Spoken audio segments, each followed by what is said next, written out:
Okay, there we go, ladies. You're on camera. So I was going to start. Julie's agenda here says the introductions by Diane. Diane introduces Julie. So for those of you who haven't met Julianne Salisbury, I met Julianne. Can you remember what year it was, Julie? Oh, no. No, I can't. What year did you turn 50? Oh boy. That would be 6 years ago. Yeah, so 6 years ago, because I remember you had just turned 50 or so. And because you were telling me about your party. So anyways, I met Julie kind of in a roundabout way through another workshop. This wonderful woman, the angel healer, she came to stay with me. She moved to England and she was going to give a talk at this healing workshop. And she wanted me to come, and I didn't want to come because I'd seen her talk many times. But she said, you have to come, you have to support me. So, okay, so off I went. And Julie had a table there and for Influence Publishing, publishing books. And it wasn't Julie behind the table, it was her assistant. And I said, oh, I've always wanted to write a book. And she said, well, you should write a book. And, you know, I thought, okay, she could say that to everyone, right? You should write a book. So I didn't think much more of it. And she said, no, give me your number. Anyways, she kept calling me. And eventually she said, I'm going to make an appointment with Julie. And then Julie, the night before I was going to the appointment, she sent me these forms. And I was going to have my Course in Miracles class. It was Monday night. I got these forms late in the day. And it was like, I had to fill it all out and tell me the story you want to write. And I was like, oh my God, I don't know which story I want to write. I have 4 or 5 stories in my head. So I wrote them all down and sent them off to her really quickly because I had my course group. And then I come in the next day. Julie's got a couple of computers sitting there. And she's going, you don't have a story, you got a brand. Like, who knew? And so that started me off. I went to a workshop, very similar to kind of like this, called, what was it called, Julie? Inspire a Book. Inspire a Book, thank you. In out in Langley area at Deanne's house. And there I met the woman who started the Wow Women of Worth book. She had been trying to write her own story for 8 years.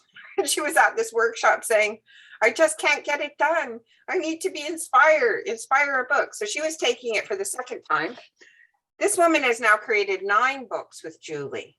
And I was in this book, which was a book about entrepreneurial women. And that's how I started writing my books, was just starting to put my toe in the water with Julie in a couple of these collaborative books. And so it was a great way, because little did I know how much there was to know about actually creating a book. There's just so many things. And not only that, but I started to, Julie and I did an exchange. I did her marketing plan and she said she was going to help me with my book. And the industry was really changing, wasn't it, Julie? Oh yeah, it was just such a significant time in terms of what was happening in the industry. And when I first met Diane, I was doing more of a kind of traditional publishing role. So my company was really kind of booming, and I was working more on that traditional publishing kind of model. And then things started going like strange in the publishing industry, because self-publishing kind of exploded. And then there was all these things happening. And I said to Diane, wow, this is not working anymore. Like, you know, I need to change direction. I need to look at what I need to do for authors, because it was not serving my customers, that old paradigm of publishing. So yeah, so Diane really helped me to actually create a brand new paradigm in publishing, and it's been amazing ever since. Which is partner publishing is what we called it, rather than traditional publishing or self-publishing. We Julie and I created partner publishing together, which is where when the people write the books, they don't give away the ownership of the book to the publishing company.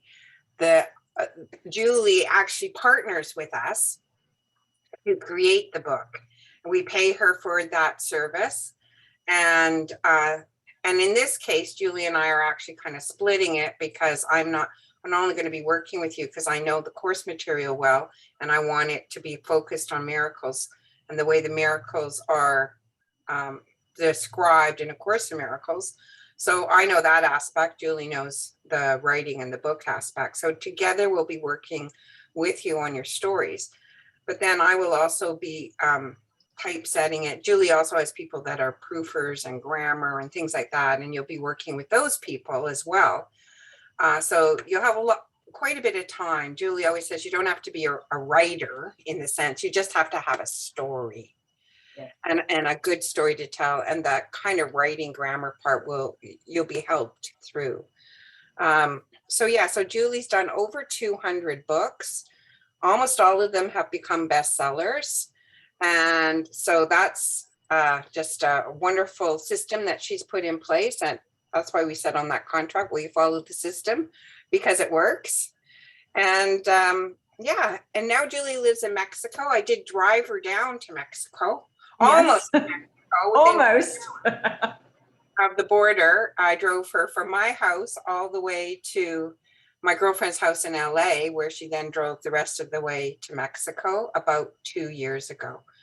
So so really your home is between Vancouver and Puerto Vallarta now. Yeah, absolutely. It's and I've got such fond memories of that trip, Diane, because that was just, and I still have that little car. I'm driving around in Puerto Vallarta with my BC plates. We still have BC plates. I still got BC plates. It's a really fun drive, and it just driving down the coast. I hadn't done it in a long time, and we stopped in the redwood forest and Hearst Castle, various beautiful things along the way. But you really don't realize when you're flying all the time, you really don't realize how far it actually is when you actually have to physically drive the route.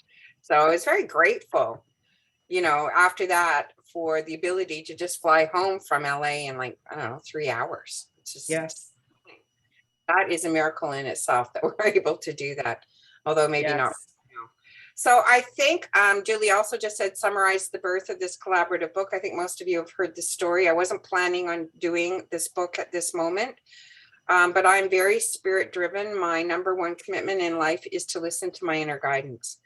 And often my inner guidance tells me things that I think, you're kidding. Really? Like right now? And that was kind of what happened with this book, because I'm publishing my second book with Julie November 18th.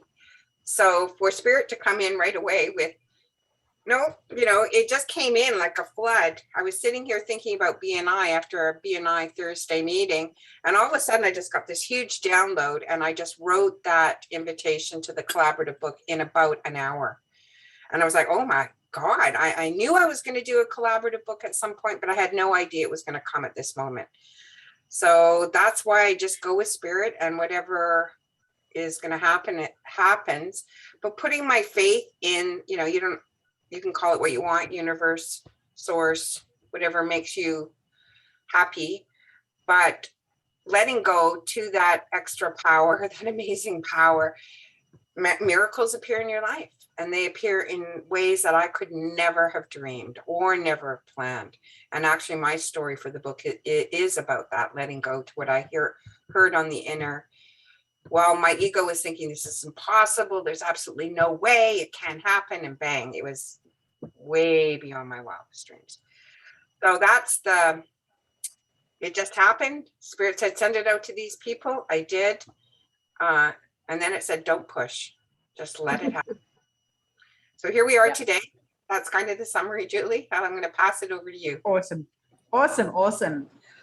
Wow. So I'm just so happy and excited to see everybody, because as Diane said, it just feels that everybody that's here is here for a reason. We're all here together to share our miracle stories.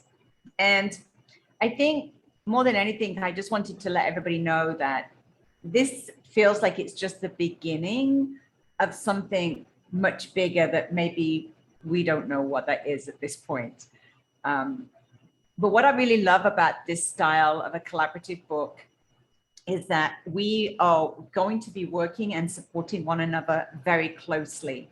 So for those of you that have not had any experience of writing a book or writing a chapter, I just want to assure you that this whole process is a very supportive process. We don't expect you to do some writing and then just send the writing and then that's it. We're going to be supporting and helping you in the development of what it is you're going to be writing about. And we're going to start that today in this workshop. And then that process and that development of your chapter is actually going to take quite a few months. So we are, I want to let everybody know that there's no expectations of getting it right the first time. There's no expectations of, is this good enough? All I'm going to ask you all to do for the first draft that you're going to write to me is to write it from your heart, almost as though you're writing a journal note. I don't want anyone to be attached to, grammar or spelling or sentence structure, or is it too long or is it too short? How am I going to be judged? I want this first draft to be very raw, and I want it to be from your heart, from spirit, from however it is that you do your, some people might call it channeled writing, but it's very important that you let go in this first draft and know that there's probably going to be 10 versions of that before it actually gets published. So it's going to go through 2 or 3 rounds of developmental editing with myself and with Diane. So when you include Diane, it could actually be 4 or 5 rounds of developmental editing. So that is just really getting the story down. It's all about story. The first part of this process is all about story. And I know that the perfectionist in you wants to be perfect, wants to make sure that your spelling and your grammar and your sentence structure and the flow and everything is amazing. But I want to assure you that that part comes later. So I can't stress enough how important it is for you to really release this first draft with no judgment. Now, sometimes that chapter during that 4 or 5 rounds of development editing may completely change. So I might pick up on one little area of your story and say, oh my goodness, this is profound. This part of the story is profound. Can you write deeper into this part of the story? And you might think that you've got a much bigger story, and I might just pick on one little piece and say, that's the part that we need to really focus on. That's why I say, please no judgment in this first stage, because the development of your story with myself and with Diane is going to be a process. Now, after we're happy with the story, and only when we're happy with the story, do we then pass you to the next stage of editing, which is the content editing. Now that's a different person completely, a new set of eyes. And she is looking at it from a purely technical perspective. So she is the one that's going to be helping you with sentence structure and flow and grammar and spelling and all those pieces, right? So that's when that technical side of things. So you're going to go through 5 different edits possibly of your chapter before it even goes to the content editor. That's why I say, please don't get attached to the technical side of writing, because that's going to come after we really understand the story that you're going to share. So the technical side of editing, again, can take up to 3 rounds of back and forth, where she is going to be taking your words and turning them into a beautiful, creative piece of writing. You will learn in that process a lot about content editing, about structure and flow of your writing. She may turn the story around. She might take what you at the moment have as the beginning of the story, and she might say, oh no, actually, this is the end of the story. And the beginning, she might reverse it. She may say, oh no, it's falling in the middle, we're losing interest. So she might ask you to put in some extra pieces, or she may rearrange the text. She may rearrange the flow of it. So it's two very different processes: story development with Diane and myself, and then content editing with our content editor. And you'll be working directly with her on that piece. Now, after that, there is another stage of editing, which is proofreading. Now, the proofreading is for accuracy. So this is where we pay a lot of attention to punctuation, to, the style of commas, the format, the spelling.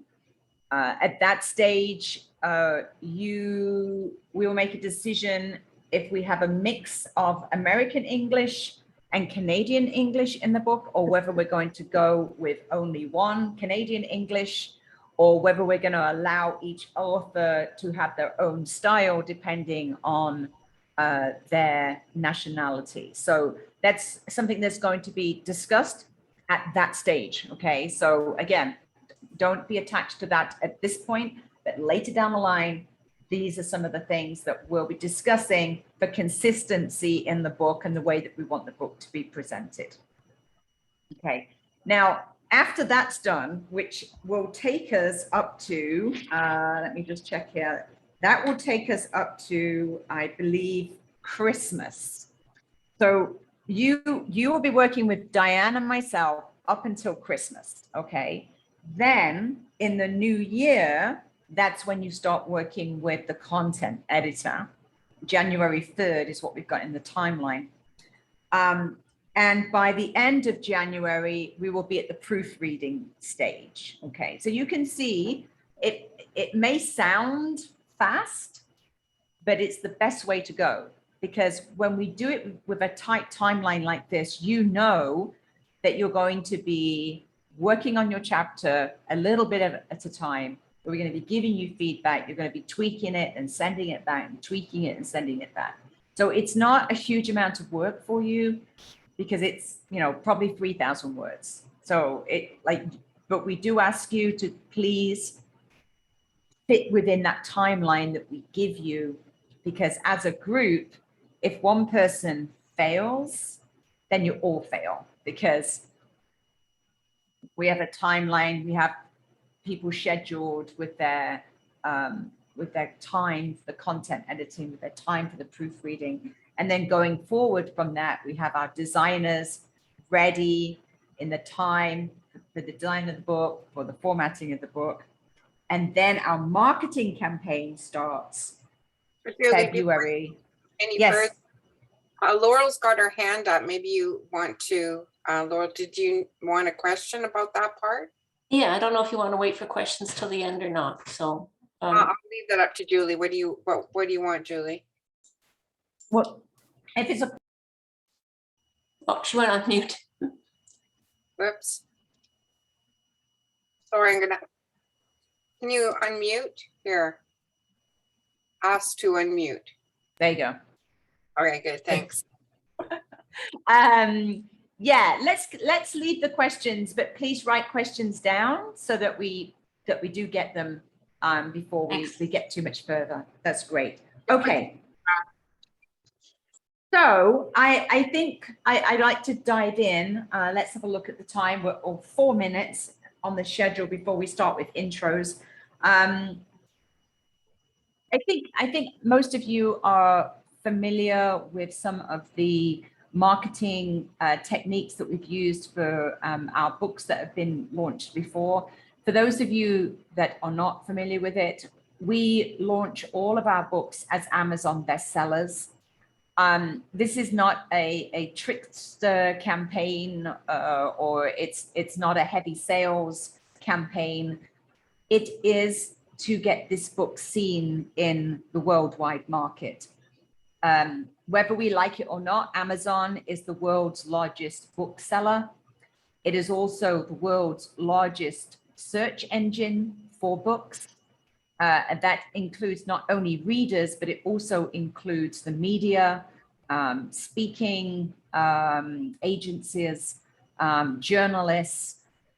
They all use Amazon because, frankly, that is the place where the world's books always end up on Amazon.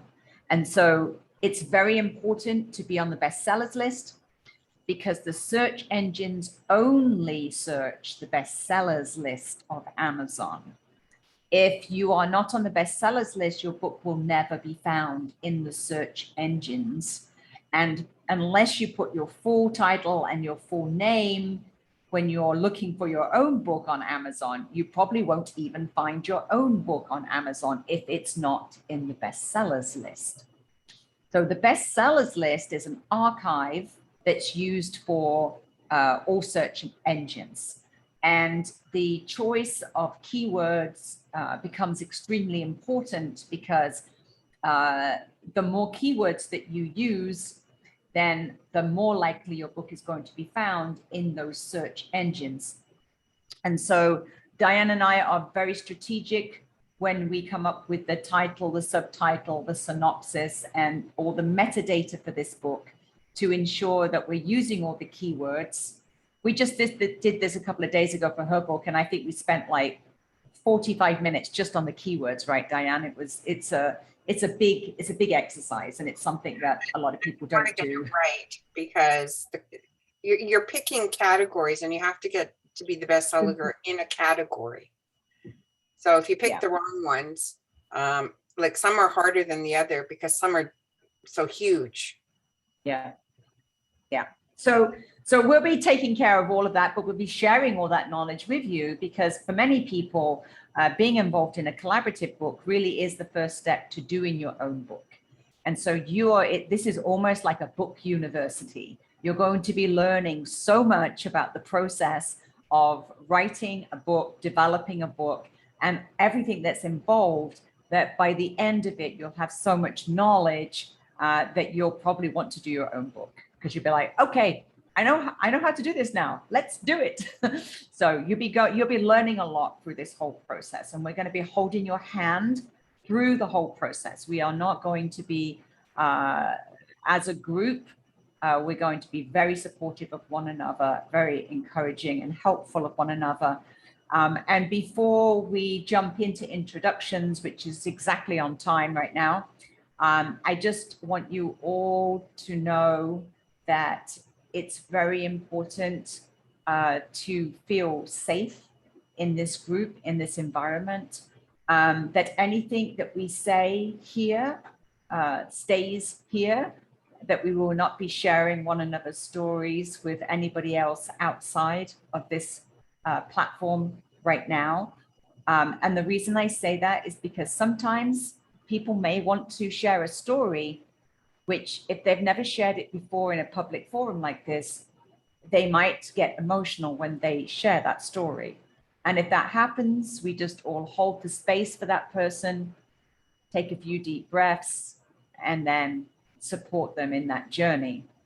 And it might just be that at the end of this workshop, that person says, I actually don't think this is a story I want to be public with. Maybe I need to pick another story. In which case that person needs to feel safe that that story is not going to be shared outside of this workshop. So can everybody just put their hand up to agree to that? Beautiful. Thank you so much. Thank you. Okay, Diane, please introduce all of these beautiful ladies that I'm looking at. Okay, well, I'm just receiving a text here from Gail Sylvia. She says, I'm back home and in an area with very poor reception. Please introduce me. Okay. So I'm just saying to her, thanks so much. Love you. Okay, so Gail Sylvia, who you saw, She lives in Southern California. I met Gail Sylvia actually in Mexico when I went to meet with Julie. Julie and I have our birthdays only days apart. And it just so happened that Julie was in Mexico. There was a video workshop in Mexico on how there's another woman that I know, Tamara Monasaf, who has a course called Author to Income. So I was very interested as a marketer on how to market books. And she was saying that in the marketplace, what's happened is that a lot of people, especially in the press, don't want to read things anymore. They just want to see videos. And they want to see them quickly. So they want to see a quick synopsis of your story on video. And then if they like you on video and they think you present well, they may then interview you, have them on their TV show or, whatever to get the word out. So that's why I was going to go do a video workshop. And at that video workshop, I met Gail Sylvia, who I don't know if you could see, but on the screen, she had a book cover called The Good Around Us. And so she was writing a book at the same time I was, and we just hit it off. We hit it off like, two peas in a pod. And we did our book launches almost at exactly the same time. I think hers was 2 weeks before mine. And she is just an amazing person. The reason why she has so many people staying there is she has an organization called Girls Fly, where she helps girls with all kinds of issues. She's actually building a huge center right now to give programs to support and help girls and women. So she's an amazing person, somebody who's spoken at the White House and done amazing things. So that's my relationship with Gail Sylvia. We are in a mastermind group together that meets once a month on marketing books. So she doesn't maybe need this quite as much because she's been through the process before. And she did share with me the story she wants to share, but maybe I will introduce someone else and I can tell a little bit of that story. She sent a link to that story because it was published today. A small version of it in, I don't know where it was published. I don't know if it was newspaper or where video, I'm not quite sure. But it's Actually, Diane, for the flow, it Yeah. might actually be nicer is after you introduce the person that they then share their miracle story. So we just do, rather than you doing all the intros at the same time, that you introduce the person, your relationship with them, and then that person responds by sharing their miracle story. That might be a nicer flow for the workshop. Okay, that sounds great. And so, Julie, I was noticing here in your agenda, what is it exactly that you want them to address? What will people learn from the miracle story you want to share? Is that what you want them to talk about? I think at this moment, just in response to your introduction, I would just like them to give a very quick summary of the miracle moment that stands out for them, that they think they're going to be sharing in this workshop. Okay, so sort of a summary of Yes. what. So a miracle moment, because not everybody's in A Course in Miracles, a miracle moment, Western thinking would say miracles are rare and difficult, and they don't happen to many people. A Course in Miracles says a miracle is a shift in perception, largely from you change your consciousness from thinking with fear to thinking with love. So something that was maybe fearful or frightening or impossible, kind of had you were thinking negatively about it, and it turns around and becomes something beautiful, positive for you. And that's what the Course calls a miracle. So it's slightly different definition. I'll be writing the introduction to the book and talking about what a miracle is. I started my book with a couplet, Western thinking, and then what did I call it? Reverse thinking. Reverse thinking. Reverse thinking. But I think that what we might do is do Western thinking or traditional thinking, and then another one, miracle thinking. So just to give you an example, traditional thinking about death, Western thinking is we all die. Miracle thinking is we're all eternal. And then the story addresses that miracle. And then I'll just grab another one. Here's one about grievances. Grievances, whose fault is it? Western thinking, my grievances are someone else's fault, like the government or my mother or, you know, the people that didn't treat me right at school. And reverse thinking is my grievances are my responsibility. So I think, is that right? Kind of what you want them to address, Julie? Yes, that's lovely. If you could just tell us, the girl Sylvia, what is the miracle moment that stands out for her, the story that she thinks she's going to be sharing in this book? It's a story of how she was misdiagnosed multiple times and had multiple conditions where she was ill and or thought she was ill, but it was misdiagnosed, and how she eventually got her health back. And I'm not exactly sure what the kernel is there for her to share, or what part of that story, because I know it's a fairly long story with, you know, her recovering, and then I think she fainted at a wedding and then had heart problems, and anyways, and now how she's lost all the weight and gotten healthy again. And well, to be honest, I'm not sure. She wanted to meet with me and To try and help pull that out. yeah, trying to help focus, sort of like I did Yeah. meet with Lisa yesterday, and we were trying to bring that into focus, because as Julie said in the beginning, often the desire is to tell quite a long story, and really 2,000 words is not a lot of words.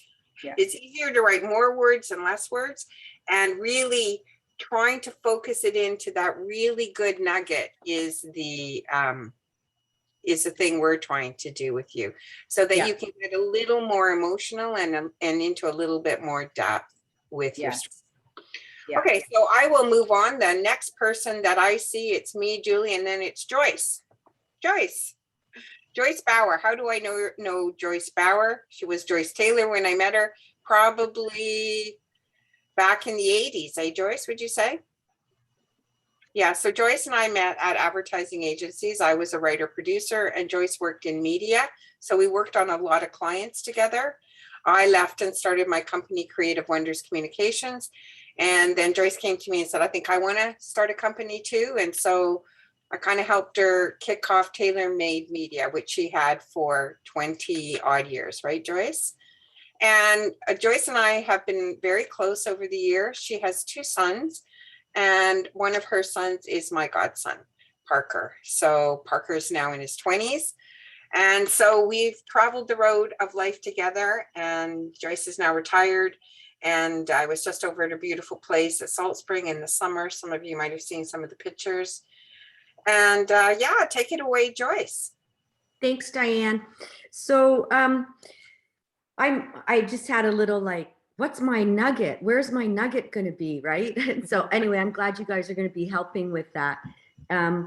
My story is about having confirmation that we are eternal.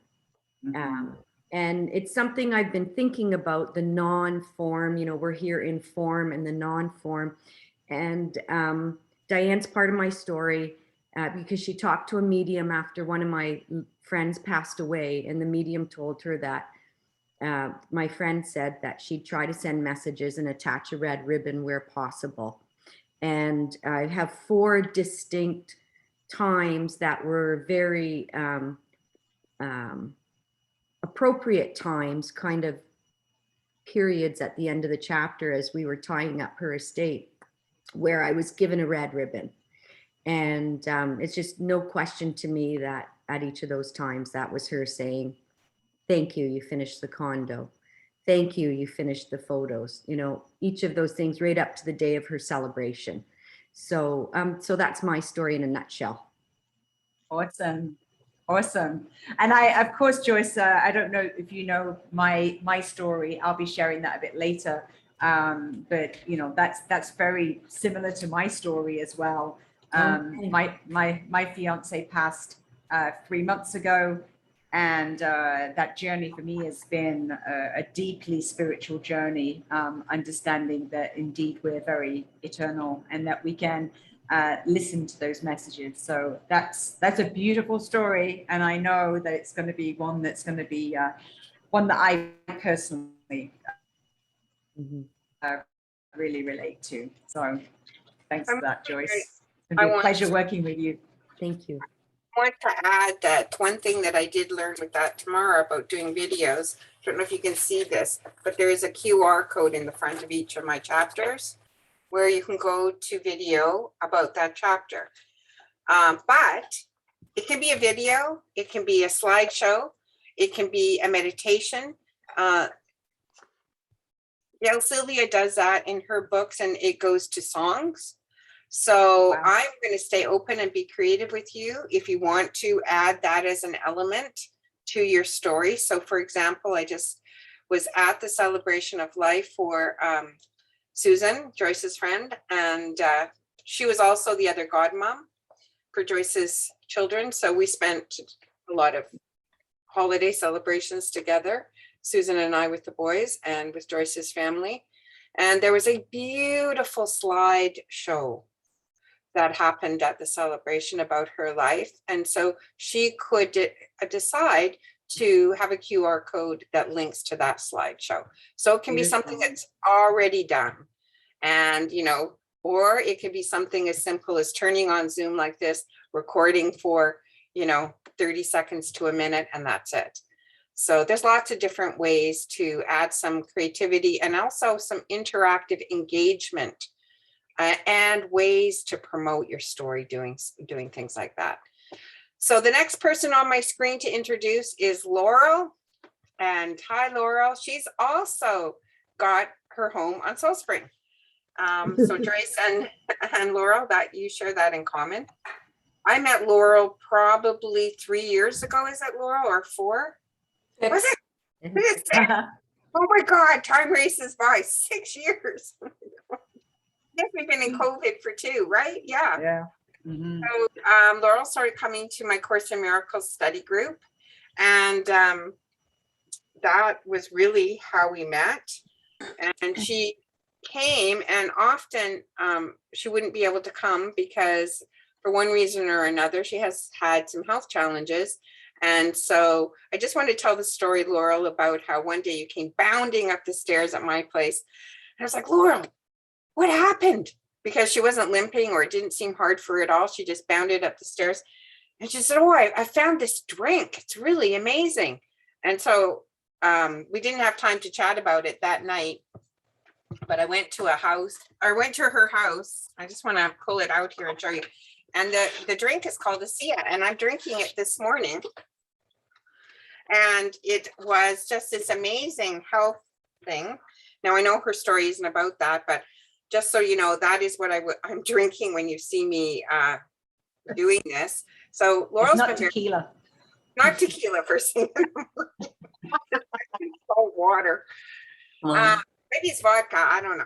But so I know Laurel's been interested in all types of health things. Laurel's an amazing artist and is focused right now on Course in Miracles as part of her spiritual path. I'm not sure if she's doing other things, but also she's taking sort of a full-time art program, and maybe I can let you fill everyone in on, and you just moved to South Spring too. Yeah, So go ahead, Laurel. thanks, Diane. I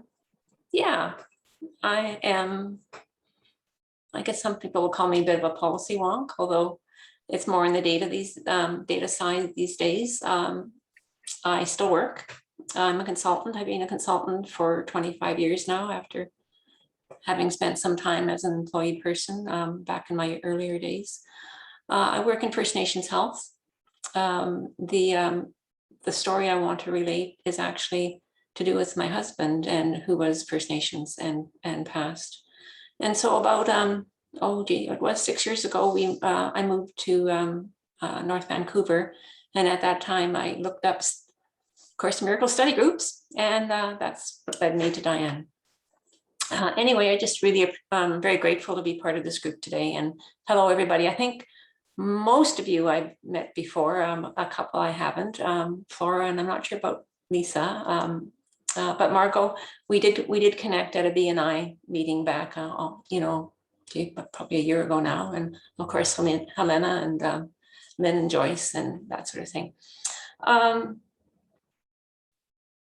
Yeah, I guess there's a couple of my story again is surrounding death.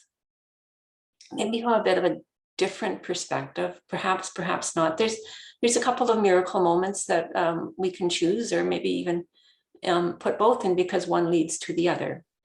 I would have to say, very spiritually blind through my life up until I was 57. I had a full life, busy, heavily in the scientific world, not really having time for spiritual matters. To me, religion equals spirituality. I didn't care for religion. So even though my husband would be going to church on Sunday, I'd work. I'd stay home and work. That was a work day for me. Sunday was work day for me. Anyway, my husband, I'm not going to focus on my own health at all, but he did become quite seriously ill over a period of years, and ultimately passed away. We lived together for 37 years, married for the vast majority of them, and very, very close. I mean, this is a soulmate type of situation. We were always together. People knew we were soulmates, like it was Laurel and Fred, Fred and Laurel. It was never one or the other.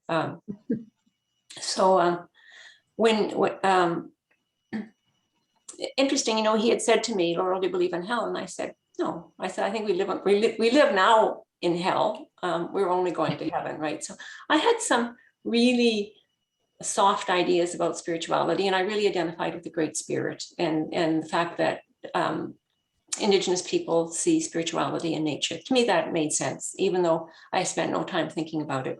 So anyway, my husband did pass away. This was 8 years ago now. And at that time, I mean, it's a normal grief process, right? The intense pain, can I carry on sort of thing.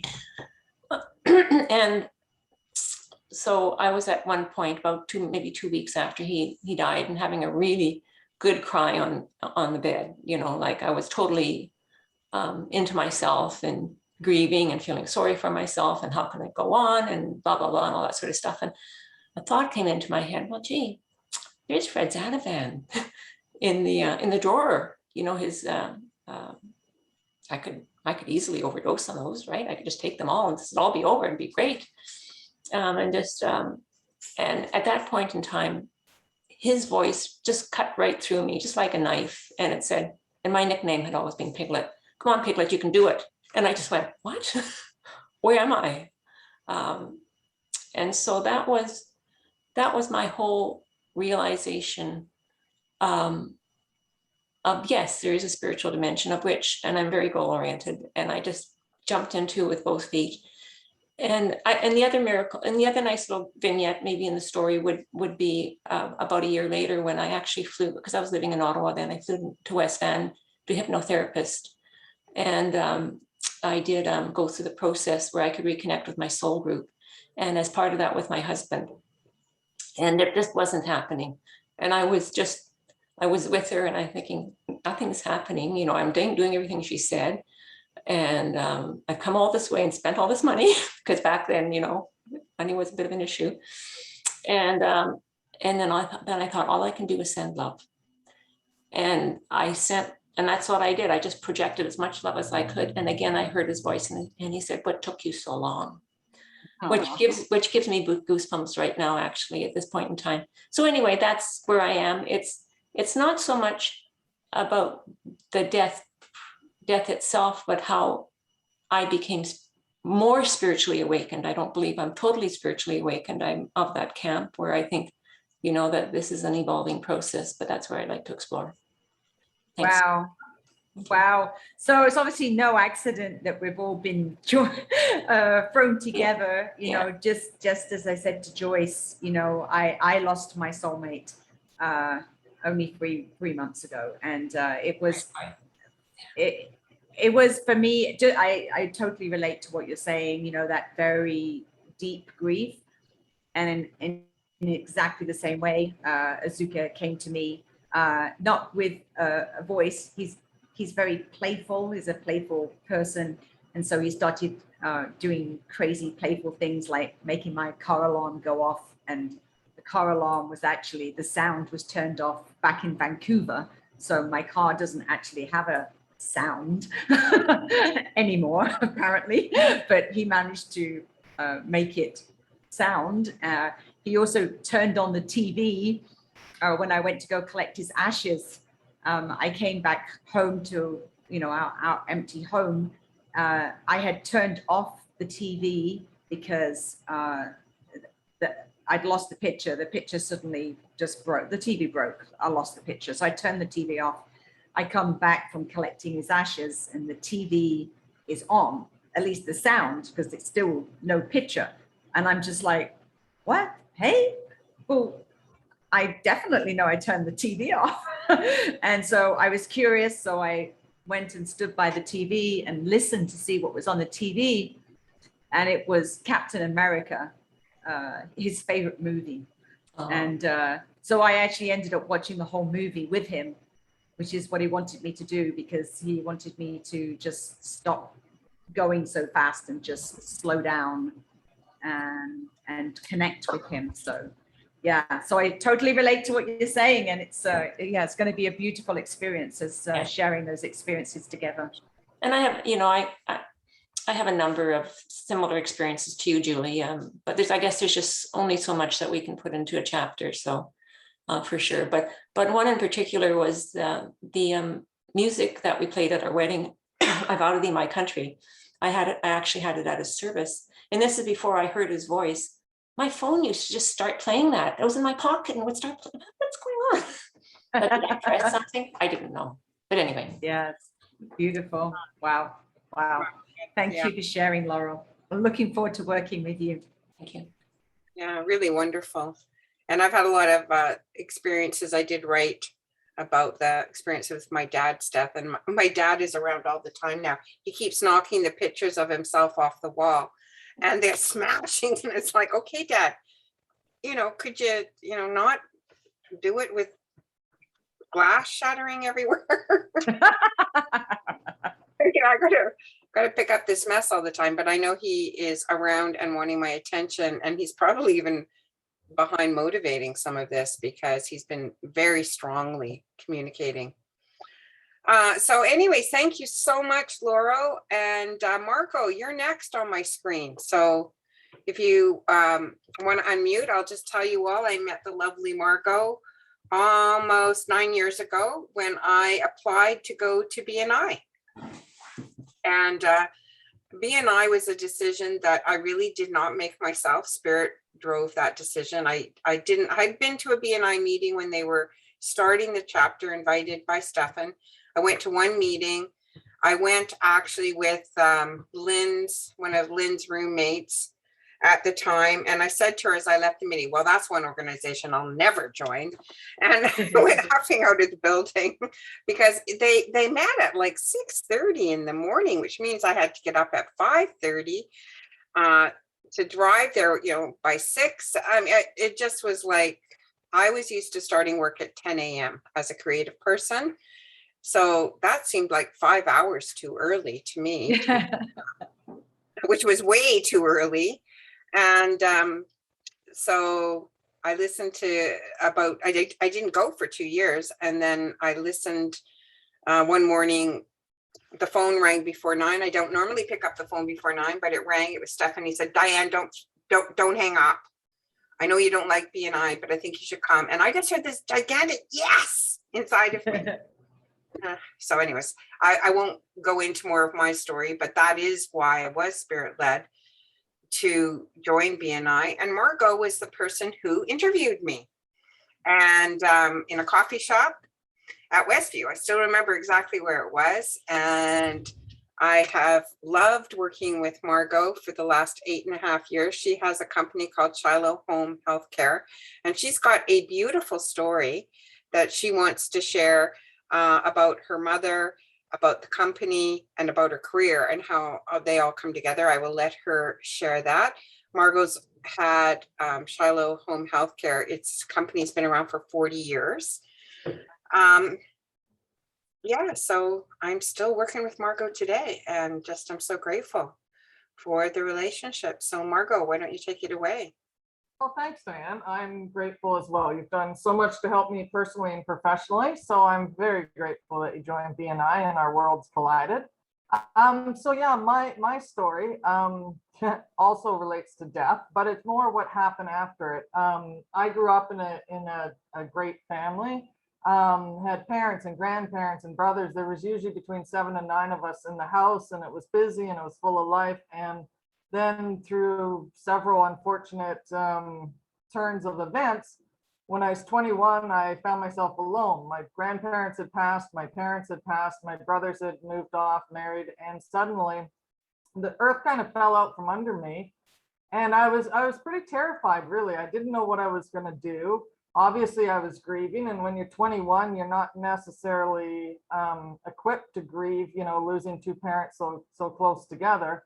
I made a few bad decisions, and but I sort of put my faith, well, I decided that because I had lost my parents, that I really needed to have some mature adults in my life who are going to not replace my parents, but be people I can turn to for advice, people that will give me hopefully good advice. When my mom was a nurse and my grandma was a nurse and lots of nurses and doctors in the family. And when my mama got sick, I stayed home as the daughter to take care of her, but I wasn't a nurse at the time. I was actually going to university, going into the financial field, which I thought I loved because I love math. And when I stayed home to take care of my mom, all kinds of bells and whistles went off in my head that this is what makes me feel good. This is what I need to do the rest of my life. But towards the end, I needed help because she needed more care than I knew how to give. And so she told me, well, call Shiloh, because a lady she had gone to nursing school with in Toronto many years before was working with the company. So I called Shiloh, and that's when Shiloh entered my life, and Betty and Linda came in and supported me and allowed my mom to pass peacefully and comfortably in the home. And then I actually started working for Shiloh. I hadn't planned to, but one of the nurses had said, well, if you want to be a nurse, why don't you work? And I said, well, I didn't think I could. And they said, and so Betty hired me as a companion and became a very important person in my life. She and both Linda both became like my second mothers, and we became closer over the years. I became like one of the strays in her family that would always be invited to the holidays and such. And eventually I did become a nurse, and I always knew I wanted to work in the community in gerontology because I loved growing up with grandparents in the house. And I never wanted to be running around an acute care hospital and not have time to serve my clients. I want that deep relationship to be able to serve my clients. So when Betty was going to retire, she actually approached me and asked if I would be interested in taking over the business. And that obviously changed the trajectory of my life. So I took over the business, and she and I remained very, very close. And in fact, I had the honor about 5 years ago, unfortunately, she had terminal kidney failure and chose not to go on dialysis. So I actually had the honor of nursing her in her home so she could pass away peacefully in her living room surrounded by family, which was one of the second honors of my life. I did it with my mother and I did it with Betty. And I guess the story I'd like to tell, and this is where I'll need help with, is that I think the miracle, if that's what you want to call it, is when I put my faith in myself that I can choose to use the losses in my life as an excuse to make bad decisions and go in the wrong direction and drugs or alcohol or whatever it is, or I can listen to the people around me, especially Betty and Linda, who kept saying, you're an incredibly strong person. Your parents gave you the foundation to be an amazing person. Make them proud. We believe in you. And I didn't believe it, but I kept thinking they see something that I don't see. And they keep reminding me to make my parents proud. And so it was their words of wisdom and encouragement and love that got me through and changed my life. And and I'm extremely grateful for it. So that's the story I'd like to share. That's beautiful, Margot. And I again, I really relate to that, because you're really talking about legacy, right? You're talking about how those two people taught you so much and helped you so much, and you're actually living. You are their living legacy. You have taken on those values that they instilled in you and told you how important they are. And now here you are, a living legacy to that. And I love that beautiful story of legacy, and legacy is so important. It's part of why I do what I do and why I'm here doing what I do, because I want to encourage everybody to be proud of the legacy that they leave behind. And we all need to be doing that. If we don't step into who we can truly be in the world, then we're not leaving behind that legacy like those two beautiful women did for you. So that's a beautiful story to share, Margot. Thank you. Well, thank you. And I think Diane, as my marketing guru, can attest. I do frequently refer to Betty in the advertising we do today, and honor her legacy. And it's interesting because when people approach me at trade shows and various seniors events, it's often those articles that they'll quote. They'll say, I read about, even 2 years later, they'll say, I read about Betty and how amazing she was. And so obviously it's touching people in the community as well. Yes, beautiful. Beautiful. Yeah. Thanks. Think how many people she's still helping. Yes. Every day, through herself and all her employees. So thank you, Margot. Moving on to Helena. Oh, no, Lynn's next. Sorry. I'm just going by the people on my screen. So Lynn, you're next. All right. Okay, well, I will tell you how I know Lynn. I probably met Lynn, I don't know, is it close to 20 years now, Lynn? It is. It is close to 20 years. So I was asked by a girl named Lorianne Speed. Some of you might know her. She's a classical musician and healer, channels Mary Magdalene, to join a women's group in her home. And so I did. And there I met Lynn. And I also met quite a few other lovely women that I had not met before. And we continued to meet as a women's group, supporting each other for just about, I think it was 10 years, right, Lynn? Mm-hmm. Yeah. And it was just very amazing group. It kind of dispersed naturally. One woman moved to Salt Spring again. Salt Spring keeps coming up. We're gonna meet on Salt Spring, I think. So she moved to Salt Spring, somebody else moved to Manitoba, and it just had sort of a natural ending. But Lynn and I, the friendship was formed, and we are very good friends to this day. We probably see each other or talk at least once a week. And what I love most about Lynn is Lynn and I go deep.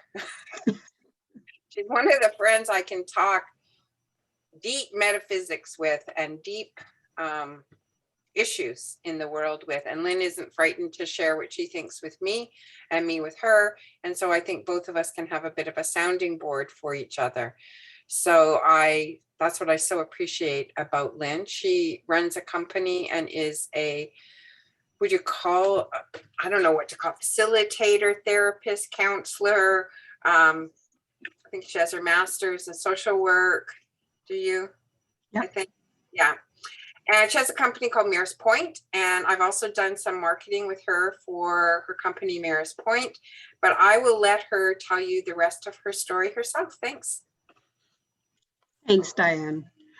Sorry about just leaving the group. Suddenly, my laptop told me that the battery was running low. So I needed to move and find a plug. Well, it's so exciting to listen to the different stories, and it's interesting, one of the themes of loss and miracles and so on.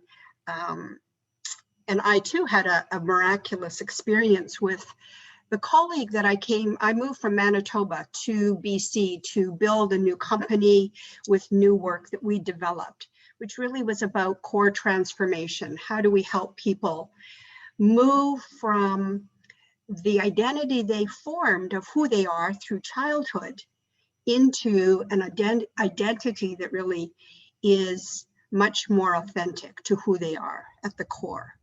So that really, that theme of core identity and authenticity has been a lifelong thread through my life. And I won't go into all of those bits, but the colleague I moved from Manitoba to BC with got very ill and went to the States for some sort of, it wasn't really treatment. He was getting sort of remedies that would help boost his system before he looked at whether he was going to get treatment for the liver cancer and so on. Anyway, on the day he was to fly home, I was on the upper highways in West Vancouver, going to their home with flowers and groceries and all that to get things warmed up. And he didn't go to the airport. He went to the hospital and died. And like, we were just shocked because he hadn't even started treatment here in BC in Vancouver or anything. And so I'm sitting on the side of the highway and I just can't believe this news. Like, how could he not be getting on the plane and coming home? And so on. And suddenly Steve was there and he was calling me and I could literally see his face and the energy, and he is beaming and whirling around and there's light. And he's saying, Lynn, it's so amazing.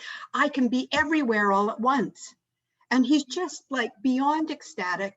And in my shock, I'm like beaming at him because he is so happy. And then he starts telling me what to do with the company. Now it's all yours and you can do this and you can do that. It was this most bizarre experience that is as clear today as it was in that moment.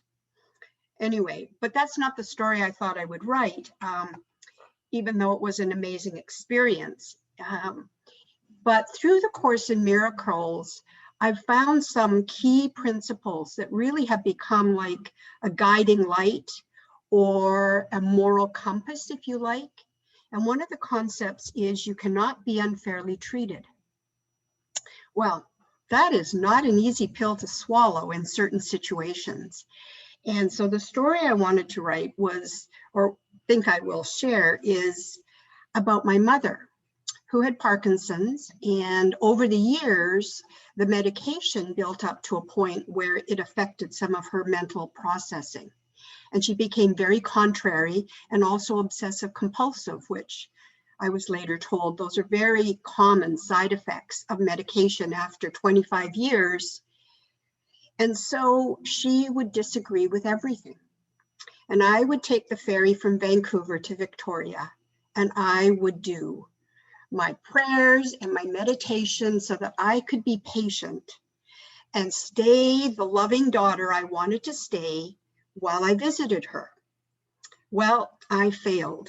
And, you know, to me, the story is getting an F in patience, because it didn't seem to matter. I would get there, and within a few hours of her saying no to everything, I would just lose patience.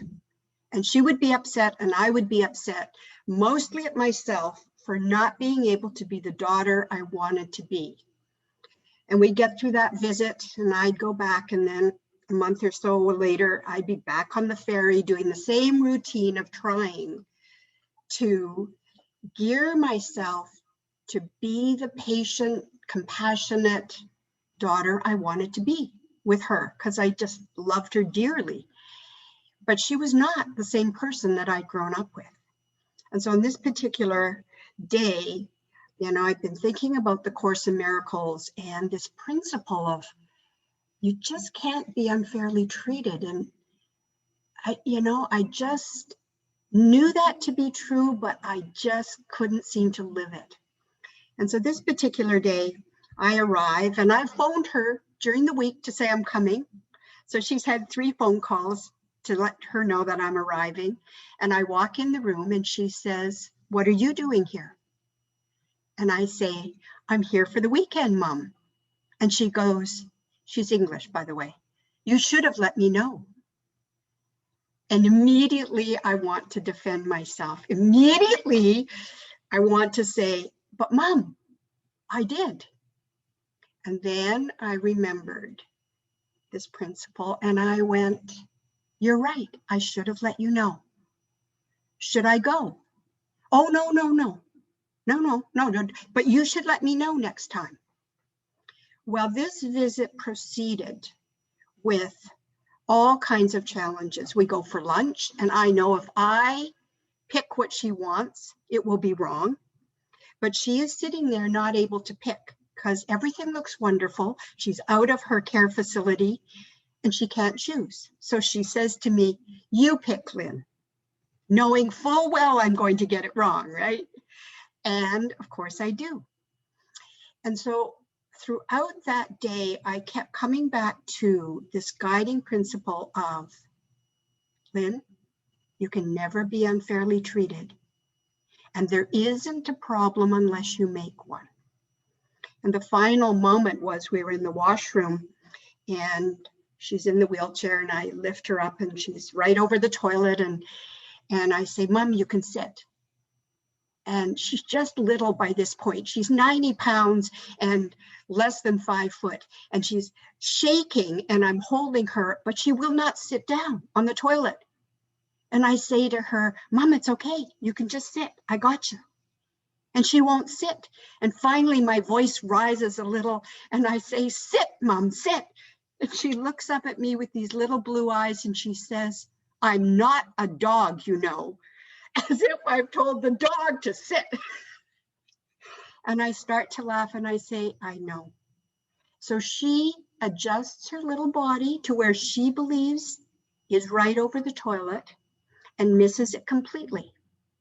And now she's peed on her pants and her shoes and the floor.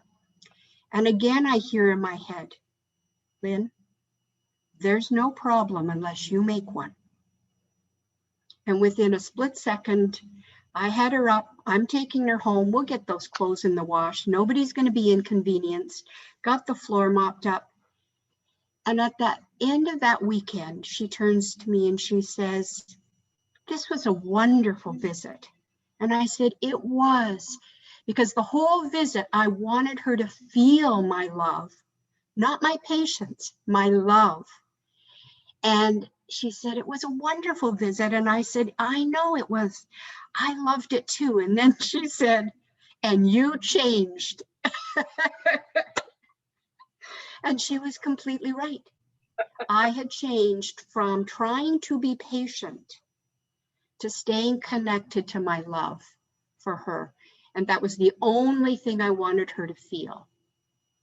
And from that moment on, it was transformative. You know, I was able to stay connected to her right to the end of her 92nd year of life, and nothing she did bothered me. So that's what I thought I would use that concept of the course. You cannot be unfairly treated, and there isn't a problem unless you make one, as the story. That's such a beautiful story, Lynn. And you know, and one that so many people need to hear. That's a story that people really need to hear. I know a lady, her name's Karen. She has a company that deals with dementia. I can't remember the name of the company now. I'll think of it in a moment. I helped her publish her book about 7 years ago. And that is exactly what she shared, which she shares with in her book and with everybody, you know, is that people with dementia, they, you know, they're not, don't live in the time, they forget who you are, they're, you know, crazy, they say horrible things. And that is exactly the principle that she teaches in her book to everybody, you know, like it's okay. Just love them, and there's not a problem unless you make one. And so she tells everybody, just, you know, like if you go see your mother and she's 90 and she's back 30 years ago because that's where she's living now, and she tells you, did you milk the cows this morning? And you then tell her, Mom, we haven't got any cows anymore. That was 30 years ago. Then that's just going to be stress for her. Yeah. It's a lot easier just to say, yes, Mom, I milked the cows. Everything's good. Yeah. And then continue, right? So, so I love what you're saying, because it's an important message for everybody, that sometimes that's what we just have to remember, you know, that there's not a problem unless we make one ourselves. Well, and really, you know, it was such a brilliant teaching for the part of me that wanted to say, but I did let you know, I am this responsible, good daughter, etc. Wanting to be right about things.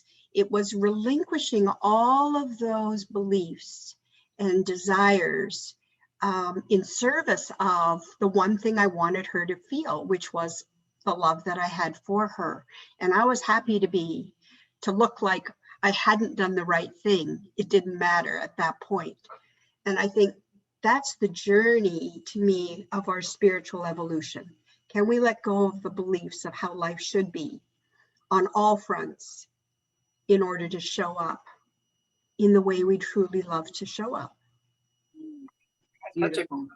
beautiful point, Lynn. And this is how Lynn and I help each other, is by discussing these principles, you know, when something triggers us and we want to get mad, or we want to defend, or we want to tell why we are right and not the other person, or blah, blah, blah.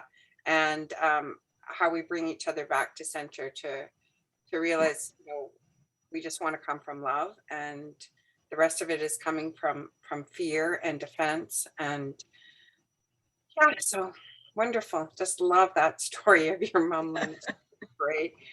I just love it. And you know, I'm going through the same thing with my mom. She's decided that a stereo system that she had 30 years ago has just now been stolen. Yeah, and that she needs to go to the house because somebody's come and got the stereo and all of the records. And Diane, someone has stolen it, and we haven't had that stereo player for over 30 years. So, I mean, this is helping me to know how to deal with my mom in these situations. So I think everybody's going to learn from these incredible stories. So Lisa, you're up next on my screen, then Flora and Helena. I'm just going in order here. You'll see if anyone looks at the recording. That's how I'm doing it. So how do I know Lisa? Okay, I know how I know Lisa. I met Lisa at David Hoffmeiser, who is a Course in Miracles teacher, came to town, and he gave a day-long workshop that I went to.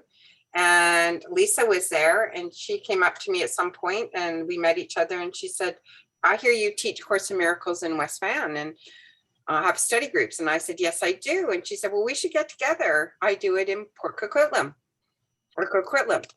And so we both agreed that would be great. And then I don't know, time went by because she's got 4 kids, which I'll tell you about, and a busy life. And I had one too. And so we didn't get together for about 6 months. And then on the day we were together, we were going to meet halfway at a coffee shop. And she was a bit late getting there, which was fine. I was waiting, having my coffee, enjoying it. And when she got there, she said, oh, Diane, I'm sorry I'm late. You'll never know what just happened to me.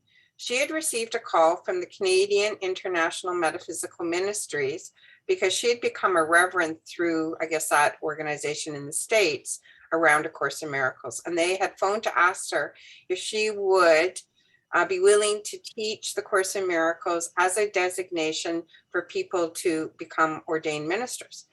And so she came to chat about that to me, which was hilarious because I'd always said to people in my life, I would have become a minister. I just couldn't find anything I truly believed in.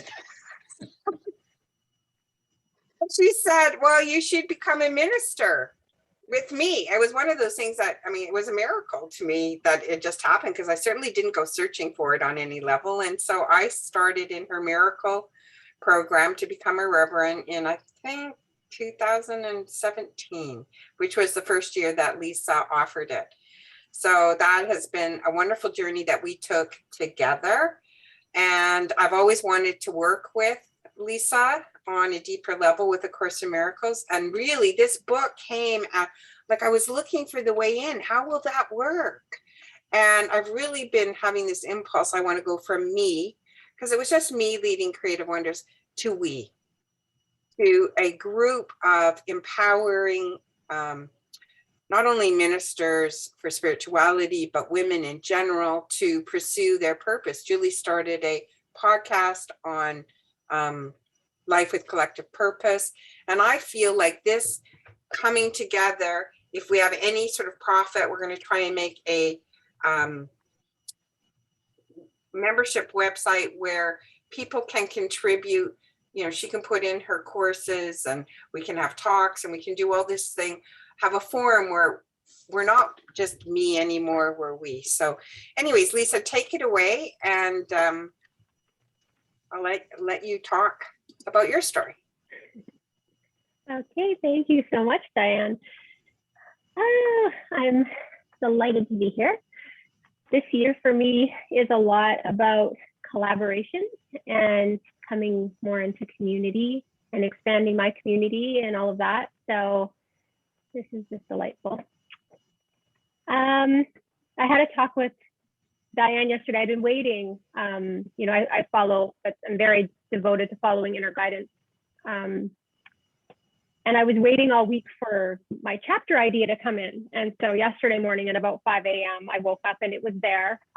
Except that by the time I was talking to Diane, it was the contents of a book or probably more, because it had to do with parenting. And I have 4 kids, and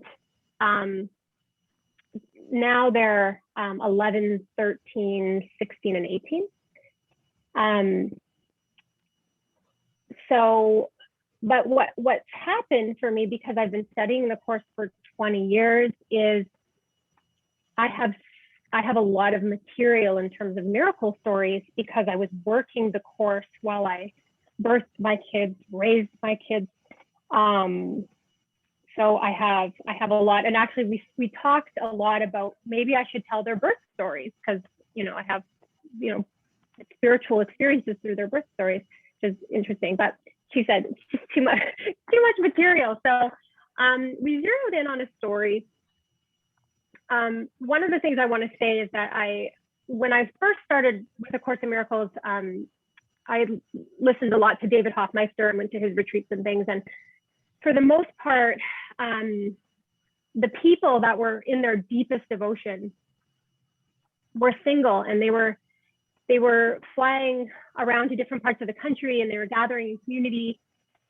And I didn't have a lot of demonstrations of people being with children or raising children and doing the course. And for a lot of time, I resisted children being the backdrop or the classroom by which I had to apply the teachings. I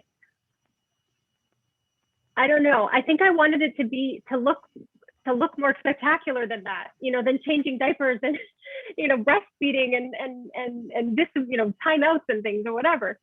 So, but I realize now, and through another story and epiphany, that my kids are 100% essential to my awakening, that they're essential, that I can't wake up without them. It took me time to accept that though, because there was a confusion there. So, so yeah, in a way I feel humbled around sharing about the parenting. There's still even a level of resistance. I go, oh, I parent all the time. I don't want to talk about that. When the moms got together at school after going through 4 kids, I didn't want to talk to the moms about kids. I want to talk about spirituality. Let's talk to adults. So it's just so funny. This just keeps coming back around. So anyways, the story that I'm thinking of telling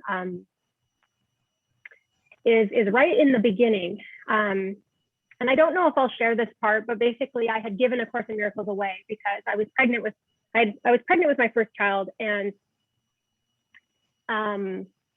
they kept telling me I wasn't a body, and I couldn't embrace my pregnancy and deal with that concept.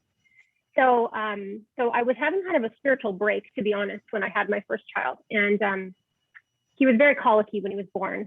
And so for the first 2 months of his life, I basically, I worked on fast forward, doing everything and anything I could to help him stop crying.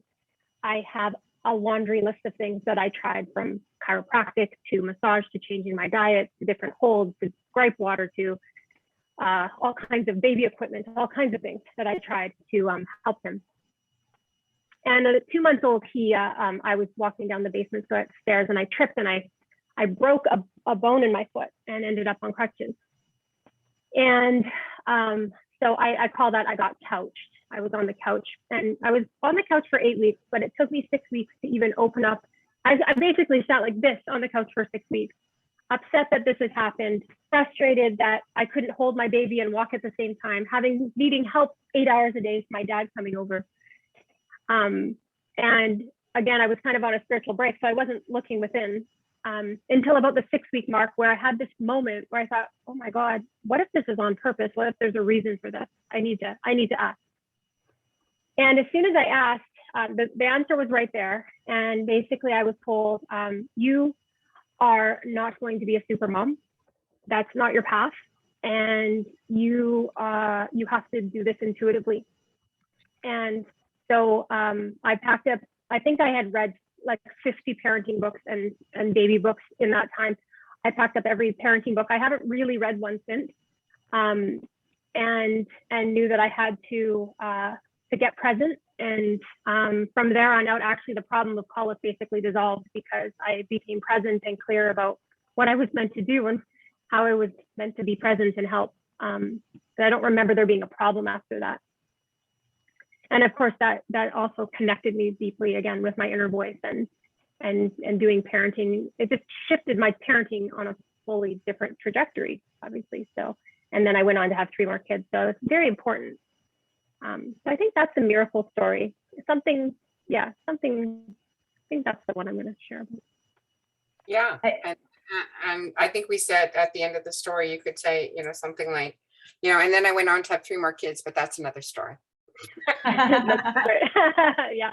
Because she's got stories with each one of her kids that are really great. What she's talking about is a shift in perception, really, from feeling fearful that, am I the perfect mother, and trying everything under the sun to be the perfect mother, and running around and reading books and buying special equipment, and maybe this bouncer will work, and maybe I change my diet, it will work, just that us trying so hard to, for other people. Often I think it's really often the way women, especially motherhood. So yeah, This- story. This is actually a really good example where we feel like we have to find a story, a moment, some spectacular moment to share something. But what you're talking about, Lisa, is actually a change of perception. And it is what has influenced you in all of your parenting for all of your children. And so it is, as you've identified, probably the most important miracle moment of your whole parenting life, because, well, if you had not done that, if you had not made that shift from intuitively parenting to trying, so from being the super mom and trying what everyone's telling you should do versus what intuitively your body's telling you to do. And I think many parents need that message. I've heard this from so many people saying, well, yes, but I've read all these books that said that, you're supposed to let the baby cry out. And it's like, well, okay, so when your baby's crying, like, how do you feel about that? Well, I want to go to the baby. Well, don't you think that that's probably what you should be doing then? Yeah. So I think it answers a lot of problems for a lot of people, and is a very good demonstration of a change of perception, which is the miracle moment. So you can talk about that change of perception in a broad context. You don't have to attach it to one moment in time or one story. You can still use many examples of all of your children where you have mothered from intuition instead of mothering from super mum, what people tell you you should be doing. So I think what we're going to be working on with you is finding a few different examples of all of your parenting experiences to share the power of intuitively parenting instead of doing as you think you're supposed to be doing. And it will, what that will do is give the reader an opportunity to actually identify with a few different moments. So not necessarily that one moment that you pick, but more that you will be sharing a change of perception, that miracle moment of understanding the importance of intuitively parenting, and then give a few, a sprinkling of some examples to help parents to identify with that. So they can go, oh yes, oh of course, if I do that, then that's okay. So it's going to be interesting for you intuitively to understand what examples you need to share in order to help other parents. Yeah, I so agree, and I just love it that Spirit coached you. Yeah, that's a great For a phrase. very, very long time. And I think that's exactly what the universe does. If we're not getting it, it stops us somehow. So that, you know, we end up having broken our foot or lying in a hospital bed or, you know, trying to recover from some way in which we've been hurting ourselves. And yeah, and then, you know, even then you're like, you know, you're resisting, right? And I think that your story really for me is so not just about motherhood. My God, we all do it all the time, trying to read books, get knowledge, you know, somehow that the knowledge in the book is more important than the knowledge within inside of us. And when you sunk down and were with yourself, then your baby could be with you too. No more colic. Wow, that's stunning, right? That's just stunning. So thank you so much, Lisa. Next on my screen, I know we're at 11, but I think, should I just keep carrying on, Julie? Yeah, just keep going. We'll catch up time later. Don't worry. Okay, all right. So next is Elena. So how do I know Elena? You can unmute now, Elena. Well, Elena, I think I met through A Course in Miracles quite a few years ago. I'd be hard pressed to think of how many.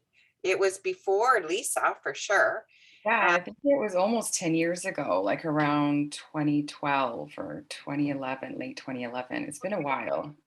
Kids yet. So how old is Zach? Zach's, yeah, he was born in 2011. So yeah. Yeah, so for sure a decade then. And because I remember going, so Helena came to my group. She's very interested in Course in Miracles, very interested in the David Hoffmeyer group as well. And I went through quite a few things with Helena during the birth of your child. I won't tell the story of Zach, and then how you ended up having twins after that. That's sort of a whole story in itself. She did have a miscarriage in between, and you know that can be so devastating for people. And also the whole parenting issue with kids, you know, it can be so overwhelming. I know with my two sisters, I used to take their 5 children every weekend because it's just so overwhelming. And I would say when they dropped the kids off, could you please stay and have a cup of coffee with me? Because I actually just wanted to talk to them, and they would be like, no, and they'd be down the driveway. So I can remember talking to Helena about just hang through. Every parent kind of feels like this, and you know, if you can get some help, that's great. And then Helena went to study a little bit more with Lisa, and she also became a reverend with Lisa. I'm not sure what year that was. 2018 after you. The year right after me, which is great. So yeah, so Helena, why don't you tell the group your story? Yes, thank you, Diane. So good to be here, and I've loved listening to everyone's heartfelt stories. This is really cool.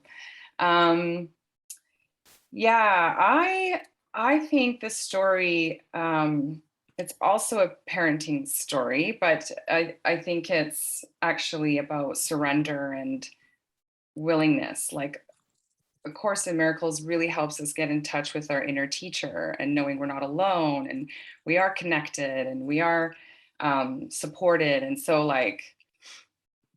for me, it was around the time I was guided to go back to work. So the twins, there were 2, they were still in diapers. And I had done all the things like put out an ad in CanadianNanny.com, and I'd kind of taken my steps to find a nanny. I think I had less than a month. So I felt the pressure of finding a nanny, and I was handing my kids over to somebody. It was really hard for me to let go. It was really hard for me to surrender. It was a big thing for me to leave them in the care of somebody else. So there was a lot of fear I think I was feeling at the time, and a lot of pressure, the time crunch. And I was just, interviewing so many nannies, and none of them were working out. It was just fail after fail after fail. And I was starting to feel more disheartened and afraid and just feeling terrible.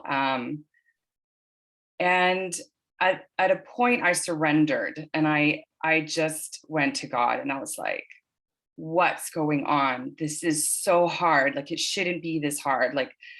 I have had many miracles in my life too, where it's just effortless, things click. And I was like, this is just too hard. Something's off, something's wrong. Please help me. And instantly a voice came in my mind saying, you've ignored one of the people that's responded to you. You ignored the male applicant. And I was like, oh, right. So this male had responded to my ad, and I just somehow skipped over his response. And it was just showing me to where, we accumulate concepts in the world and judgments. And I had just thought a nanny would be a woman. And I just kind of skipped over his response. And he had even responded twice. He followed up. He was eager, it was hello. And so I didn't realize that concept of what a nanny is was there until God told me to respond, and I completely ignored it. So I was like, okay. So I answered,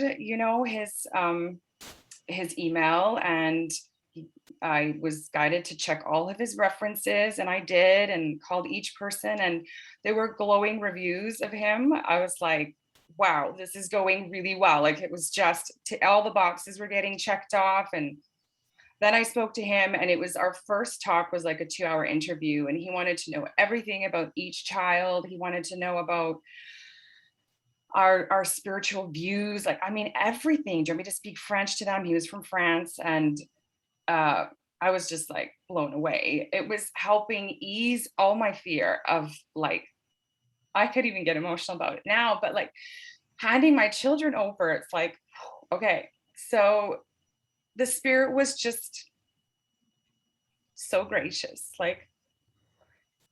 calming all my fears. And just reassuring me to take my steps and to let go. And he's taking me on a path, and they'll be safe. And I didn't think I'd get emotional talking about this, but I think it's all coming back, So anyways, it was a beautiful experience. And I will say that there's a Course in Miracles lesson that says, when I am healed, I am not healed alone. And I really feel like that also was part of this, because I found out later that Cyprian was attacked. He was from the business world. He wasn't really a nanny, and he had been attacked, and he had post-traumatic, he had his own trauma. And he had found out that when he was with his nephew, he was joyful and happy, and he was guided to be with children for his own healing. And so not only was I healing, but he was healing as well. And this journey, like the spirit just uses everything and maximizes every situation for our highest good and our healing. And that I saw that, I really saw that. And I saw how happy the kids were. I mean, he could run them. He was playing ball. He was, you know, he had the energy. And, you know, I have 3 boys. They have tons of it. Like, everybody was so taken care of. And that's the way spirit works. And yeah, it took surrender and willingness and trust. But I think when we do those things and we invite the spirit to help us heal and move forward, it's divine. Like it's beyond what we could have orchestrated ourselves. And yeah, so I'd say it's a miracle. it was a miracle on so Mhm. many Yes. levels. Yeah. Miracle, and your story is so touching. Wow, just took me out to tears. And you know, really, the word surrender pops up to me in your story. You know, the surrendering Audio. what we love. Oh my God. We have to control it, right? And surrender. Okay. Hang on. Hang on. Hey, Julie. Anyway, such a beautiful story, Helena. Thank you. Can so you much. hear me, Diane? Yes, we can Can hear you hear you. me? Yes. My headphones just ran out of power. Okay. And I have to just figure out how to switch to computer audio. So can we use this opportunity to have a quick pee break? Because I can't hear you. So I need to go get my tech guy and just sort this out. So can we Diane. all have a 5-minute pee break while I get my tech issue sorted out? Okay, Diane, thank you. Yeah. Joyce. tell her to turn off her Bluetooth on her computer, because this exact same thing happened to me. I thought my sound broke, but it's because I had my Bluetooth turned on. Okay. So all she needs to do is turn off her Bluetooth. Can you put that in the chat, Joyce? Just you know how to Sure. do. Just put it Yeah. in the chat so maybe she can see it Sure. because she can't hear us. And we will take a 5-minute break and then we're going to come back and speak to Flora.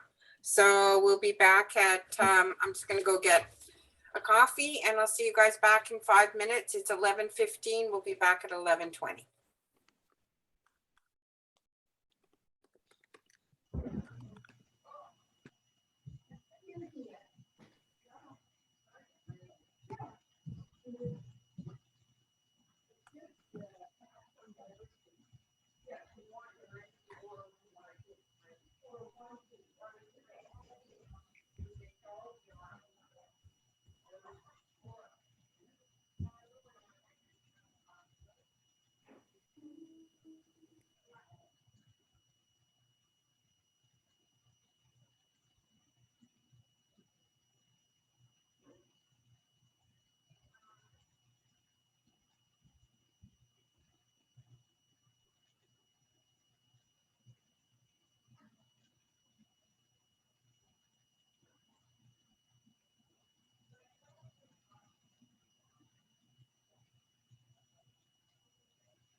Okay.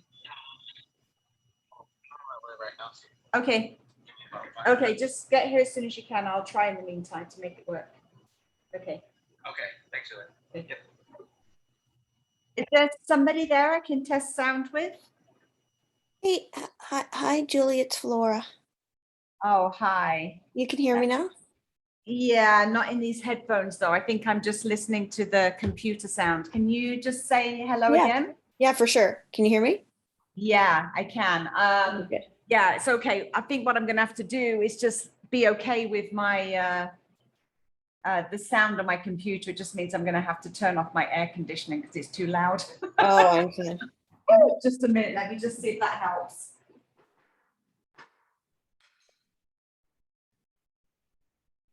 Yeah, such a I was just really celebrating these awesome hands-free little earplugs that really help with the Totally. sound. Totally. And, and then as I'm talking, it's like beep boop, and I'm like, oh no, they're running out of power. And then the minute they ran out of power, I lost all sound. I'm like, Oh oh my no. God, what do I do now? Yeah, because then you have to turn off the Bluetooth Exactly, because exactly. it's still trying to connect with that. Yes, yes. So this is good. At least I can hear on my computer. It's not quite as what I actually need to do is go and I need to go get my ears checked because I think I've got like maybe a wax buildup or something because I just like my hearing's not great. So like when I've got my headphones on, I'm like, yay, I can hear everybody. But when I'm listening like this, just on computer sound, I've got to literally do this to be able to hear everybody. Oh, totally. Yeah, get your ears checked for sure. Yeah. That's a good idea.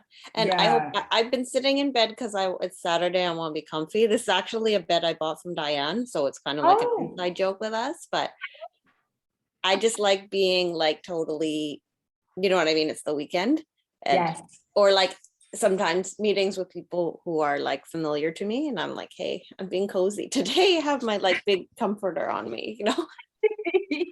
I love that. Well, it's funny because I'm actually so I've moved into my new place here. I've been in here a couple of weeks, but I've been decorating and everything, so I've had a lot of chaos around me. And this painting behind me is actually it's something that I bought when I first came down to Vallarta. I just fell in love with this artist. He lives he sits on the Malecon. He's in a wheelchair and he's always with his mom. And Azuka, my fiance who passed, knew him, and so we'd just gone to chat, and as we're chatting, I'm just can't stop looking at this painting, and I'm just like looking at this painting, and I'm like, oh my God, I'm really attracted to that painting. It's like, so I just love it. And so it was during COVID, and they had not they'd not had any business at all because they basically, there's no tourists, there's nobody here. And so I'm just looking at this painting, and he says to me, he says, do you want that painting? And I was like, yeah, but really, I don't have the money for it right now. And he just said, oh, just give me whatever money you have in your purse. Whoa. And I'm like, no, that's ridiculous. He goes, no, seriously. He says, I've not had any income. And, right now, anything would really help. And so I ended up giving him, was basically the equivalent, I think, of about $100. And I just love it so much. And it ended up being the cover for one of our books. So we had a book, a collaborative book called Family Tree. Yes, I think I ordered that one. Yeah. Oh, okay. So you might recognize this picture then. There's actually been 3 books in the series, but one of the books used this picture.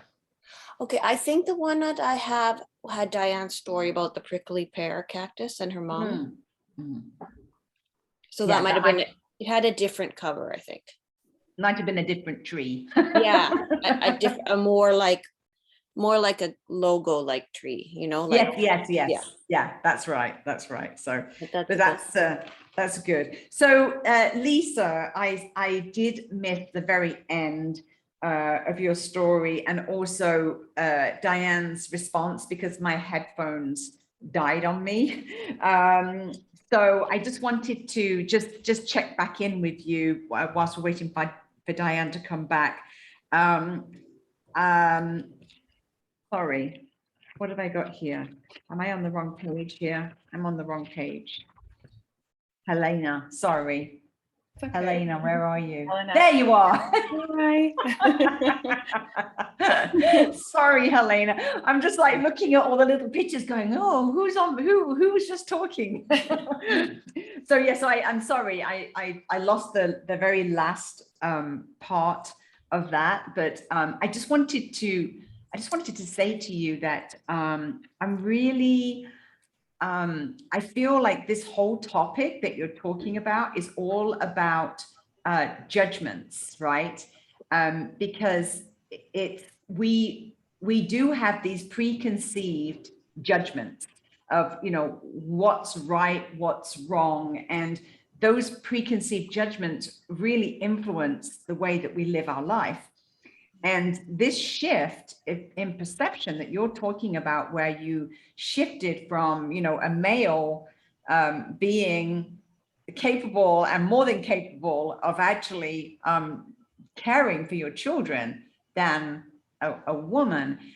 Again, this is not just a story. This is a little bit like I was saying to Lisa with her parenting story. This is not just one illustration of one story that you're talking about here. This is a change of perception on the topic of judgment. So what you had was that miracle moment of listening to your inner voice and actually realizing that you were being judgmental because of the sex of the person.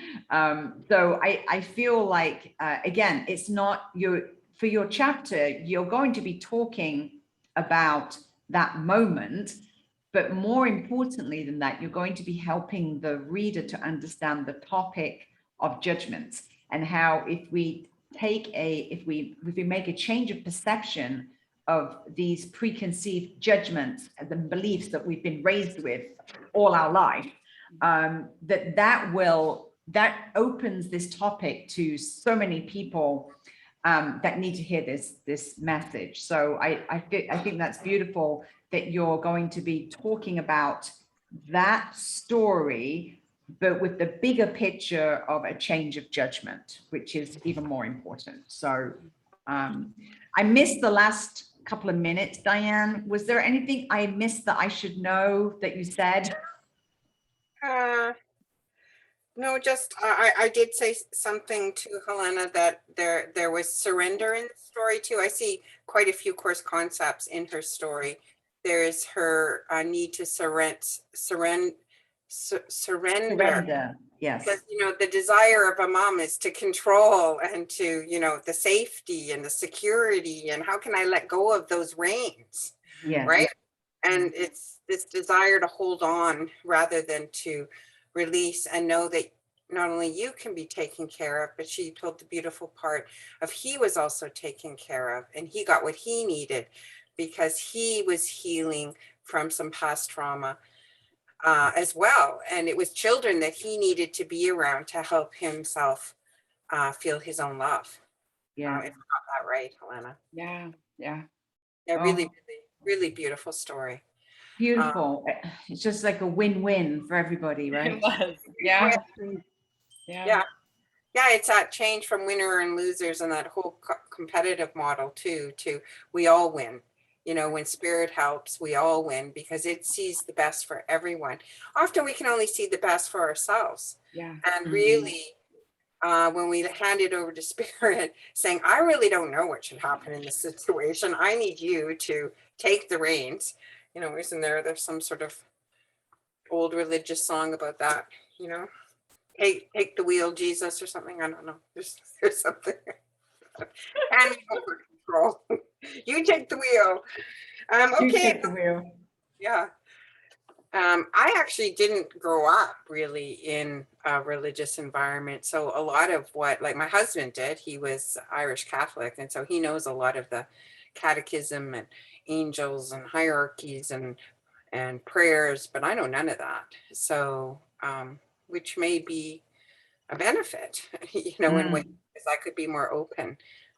Yeah, and look around a bit more for as I said, when I did try to go the religious route, oh, I mean, I just bombarded them with questions, and they were like, Diane, we don't have the answers to your questions here. You're not going to find it here, sweetheart. So anyways, I want to move over to Flora. Thank you so much, Flora, for waiting so long. Flora is another person I know and love from my BNI World Business Networking International. So about 2 years into BNI, I became a chapter consultant, which means that I help the leadership teams of other chapters with their issues and really offering support to their chapter. So I met Flora at BNI Urban Professionals, maybe, oh, I don't know, probably as long as I've been in BNI, so that's almost 9 years. And I mean, Flora has the sweetest, most kind nature of just about anyone I've ever met in the entire world. Oh, thank you. Oh, you are. You're just the sweetheart of the nation. I'm going to cry even just talking about it. And so helpful. I have worked with her a few times. She's been on leadership. She's by far the leader of her chapter. She just left her chapter, but she led that chapter with such kindness and grace through many, many terms. And we also kind of work in the same industry. Flora's a graphic designer and I'm a writer producer. So we also have the opportunity to team up on projects. And yeah, if I was going to leave my business to anyone in the world, it would be to you, Flora. Wow. Thank you so much, Diane. And I feel like I've benefited exponentially from knowing you and having your help and being able to collaborate with you and learn from you. So thank you so much. And I feel privileged that you invited me to this. And Yeah. Well, that was Mhm. spirit driven too. Spirit Totally. said, invite Flora, because I hadn't had you down right away. Invite Flora. I'm okay. All right. Yeah, totally. That's great. Okay, Flora, take it away. Tell us about your story. Yeah, so what I did was I wrote 4 themes with about a sentence for each one. And then I thought, okay, maybe people will have some feedback about which one of the themes would be good or the best, the ideal one. So, but the first one is actually about my creative process, just to explain to everybody that I know 100% that I'll get the right answer and the right topic for this book. And soon I'll know when. Do you know what I mean? Like if I'm working, I was working on the first time I did like public speaking to a like group of 100 or so people. And it was like, I finished my presentation. I'm like, it's missing that like joke or like heartwarming thing at the end to kind of like make it more than just the sum of its pages. And it's like, okay, well, tomorrow that I'll get that idea. And that's kind of how it works for me. So I didn't necessarily come here with knowing that yet, but this applies to my public speaking, branding, advertising, my writing and stuff like that. So that's my process. But so 3 other themes that I have are about being protected. So I've had a lot of, you know, potentially near death experiences or like very dangerous experiences where I was like really saved and like protected. And that's one of them. Another one would be like about the professional successes and opportunities that I have. It's funny because Simon Fraser University, that's one of my anchor clients, and they have me listed for this course about like career development. And I can tell people, you know what I mean? I can look at their portfolio and give them advice and stuff like that. And I said to them, sure, I can be one of the people can request, but like most of or pretty much all of my opportunities have been like miracles or magic or, you know, I told a joke to the right person, I replied to a tweet, that kind of thing. Like, it wasn't like, oh, I had the system of sending my resume to 100 people. And like, you know, that's not how I operate at all. So if people are receptive to that, I can talk about that sort of process. And then also about receiving more than I asked for. So it's kind of like the idea from Diane with your book, like using the upside down counterintuitive process to how I've used that type of process to get, I mean, I wouldn't be like copying you. I'm just saying that thematically, it's about how I've created miracles in all areas of my life. And there's this medieval walled town in France called like Carcassonne. And they were like surrounded, like in the Middle Ages, they were like surrounded by their enemy. And like there's no food coming in or out. Do you know what I mean? No people coming in and out. They couldn't get resources. They were like really stuck. And they're starting to like ration the food, and they have like not enough food. And they were like, what are we going to do? It's getting dire. The enemy outside has surrounded them, you know. And so someone decided to like feed like one of the last pigs or sheep the absolute rest of the food until he was like bloated, like this giant bloated animal, and send it out, like throw it over the wall, or sorry, I'm not trying to do animal abuse here.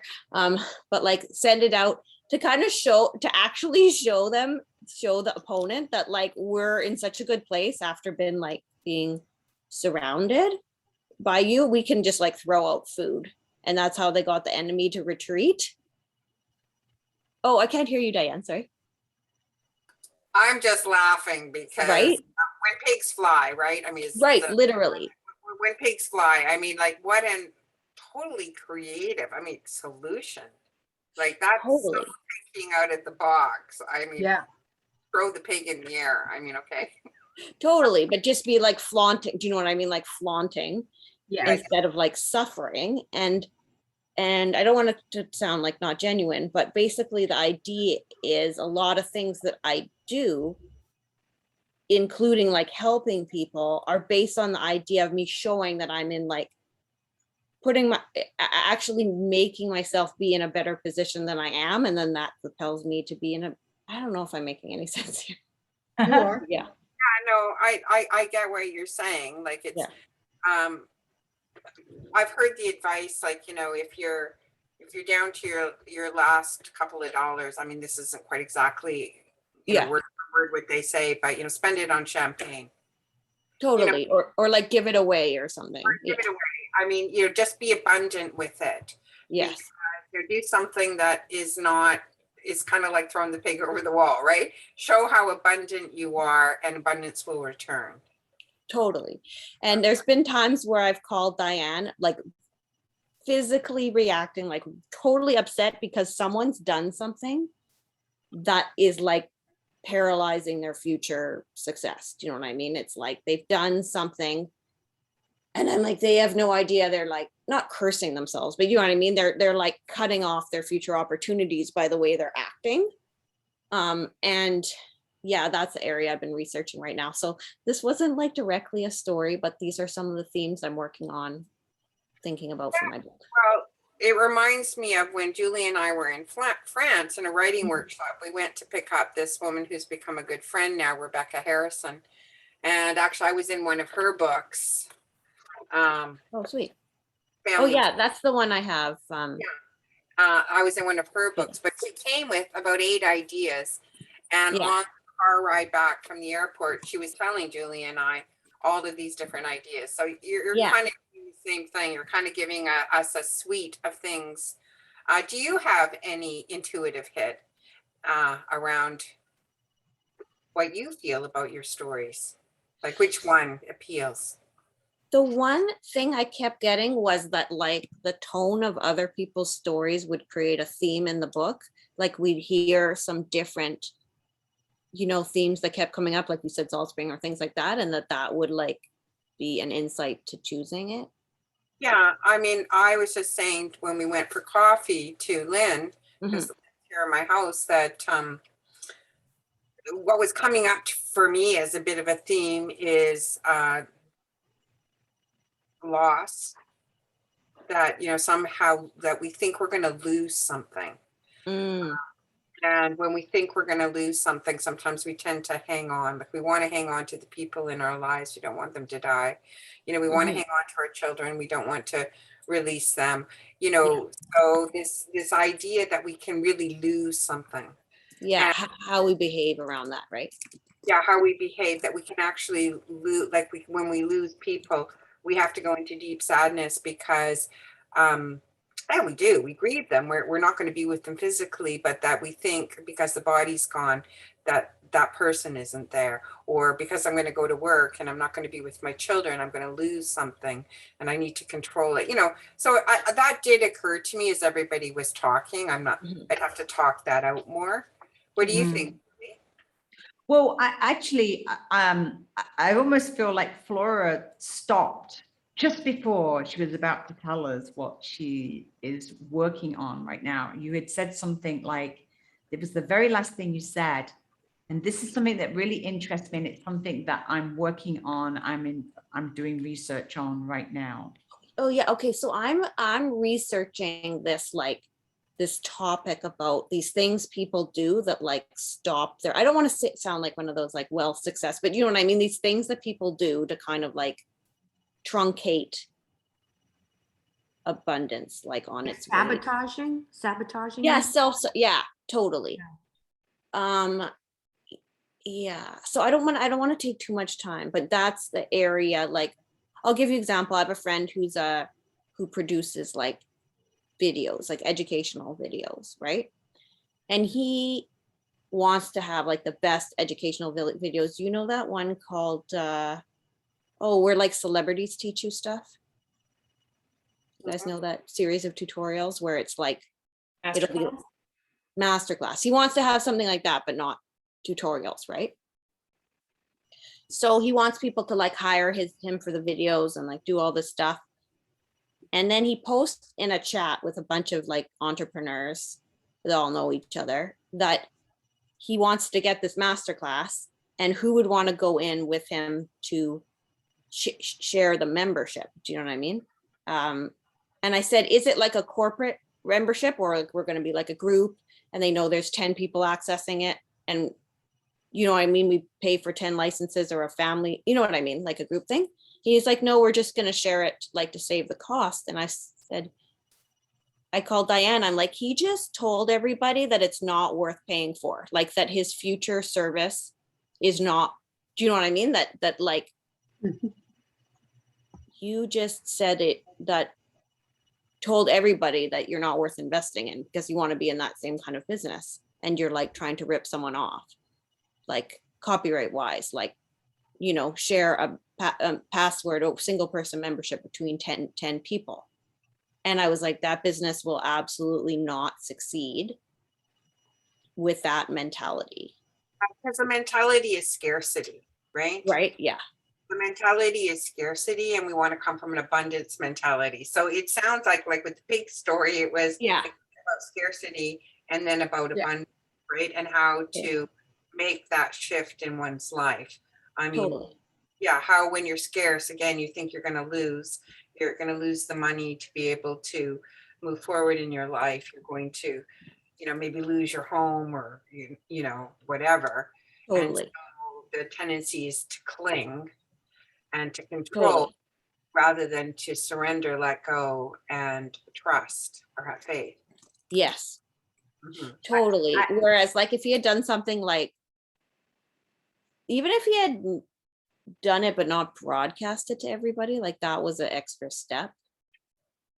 But if he had like been like, wow, I appreciate Masterclass so much, I'm gonna like buy a subscription for a few other people and like get feedback from them, that would have been like completely other. Yeah. You know? Yeah. So I think the overarching theme here, Flora, is the abundance mentality. Okay, cool. Yeah.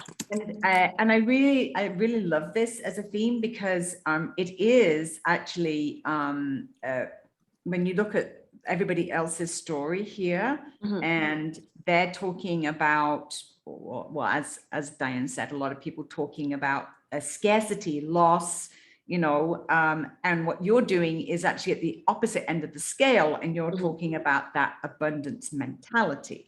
Totally. And so I actually like that you will be going macro in your story. I love that idea of you going macro in your story. Oh, sweet. That you don't have to, again, you don't have to be attached to a particular story or a particular moment to be able to talk about that Yeah. macro topic of the abundance mentality. Totally. So you can actually, again, pick a number of examples throughout your life and your clients, if you want, given that example you just gave, Yeah. to actually demonstrate what it means to have that abundance mentality and the difference it can make in your life when you can live that. When you were talking and you were talking about the 4 themes and you were talking about the creative process, Mhm. you know, as you're talking, I'm actually relating to you personally, because Oh, sweet. that's, for me, kind of like how I live my life. And Diane will always tell you, you know, Julie's the biggest manifester that I know. Like, she just creates her future, whatever it is that she wants. You know, if she wants it, she's going to get it, because she is because she's coming from that creation perspective. And so I really identified as you were talking myself, because I'm like, oh yeah, she's just talking about knowing. She's talking about that knowing of living that abundance mentality. And then when you see other people that are not embracing that, it's almost frustrating for you. You're like, no, don't do that. Oh my God, Totally. do you realize what you're doing? That's me. Yeah, totally. And I'm like, I'll get insomnia and I'll be like shaking. And it's like learning to kind of take care of myself. Yeah, no, absolutely. Julie does know how to manifest, but we can manifest both ways, right? We can manifest, Course calls it making when we come from fear, and creating when we come from love. And so the fearful way is, I'm going to buy 1 membership and, you know, 10 people have to share it because we don't have enough money and we need to save and conserve. And the abundance mentality might be something like you said, I think this is so great, I'm going to give it as a gift to 5 other people. Totally. I want it out there, and how much I want other people to embrace it.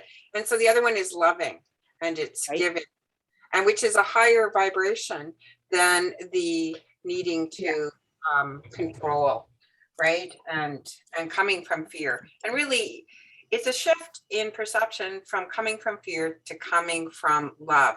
And love is endlessly creating. There is no end to the supply chain.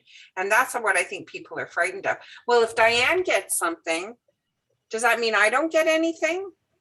I mean, Julie and I were chatting about that yesterday on the podcast. That's an old competitive attitude. Like, if Diane got the can of soup, now I won't get the can of soup. You know, no. We all have gifts. We all have abundances that we came in to life with, and we're meant to share them and extend them. And when we stop doing that, we stop the flow. And in that way, we stop the money, and we stop the business, and we stop. It's like hanging on to a garden hose, because if I let this water flow, there won't be any more. So I'm just going to hang on. Yeah. I know. Yeah. So that's actually, Diane, a beautiful transition to catching up with our agenda, because we are running a little bit behind, but we can catch up. We're going to be doing some writing exercises, so I'm going to be briefing you in a moment about that.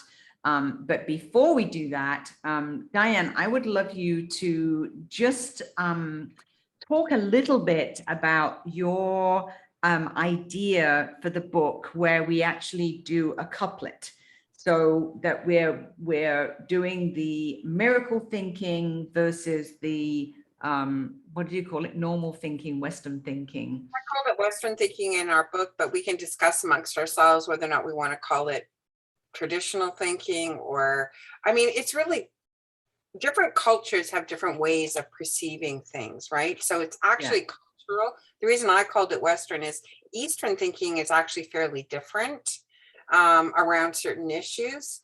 So I'll just give you a cultural example that I mentioned yesterday to Lisa, that, you know, the first year of life with a child, I think in Balinese culture, in their culture, the children's feet can't touch the ground for the first year. And there's a big ceremony at the year of the year later when they finally touch the feet to the ground.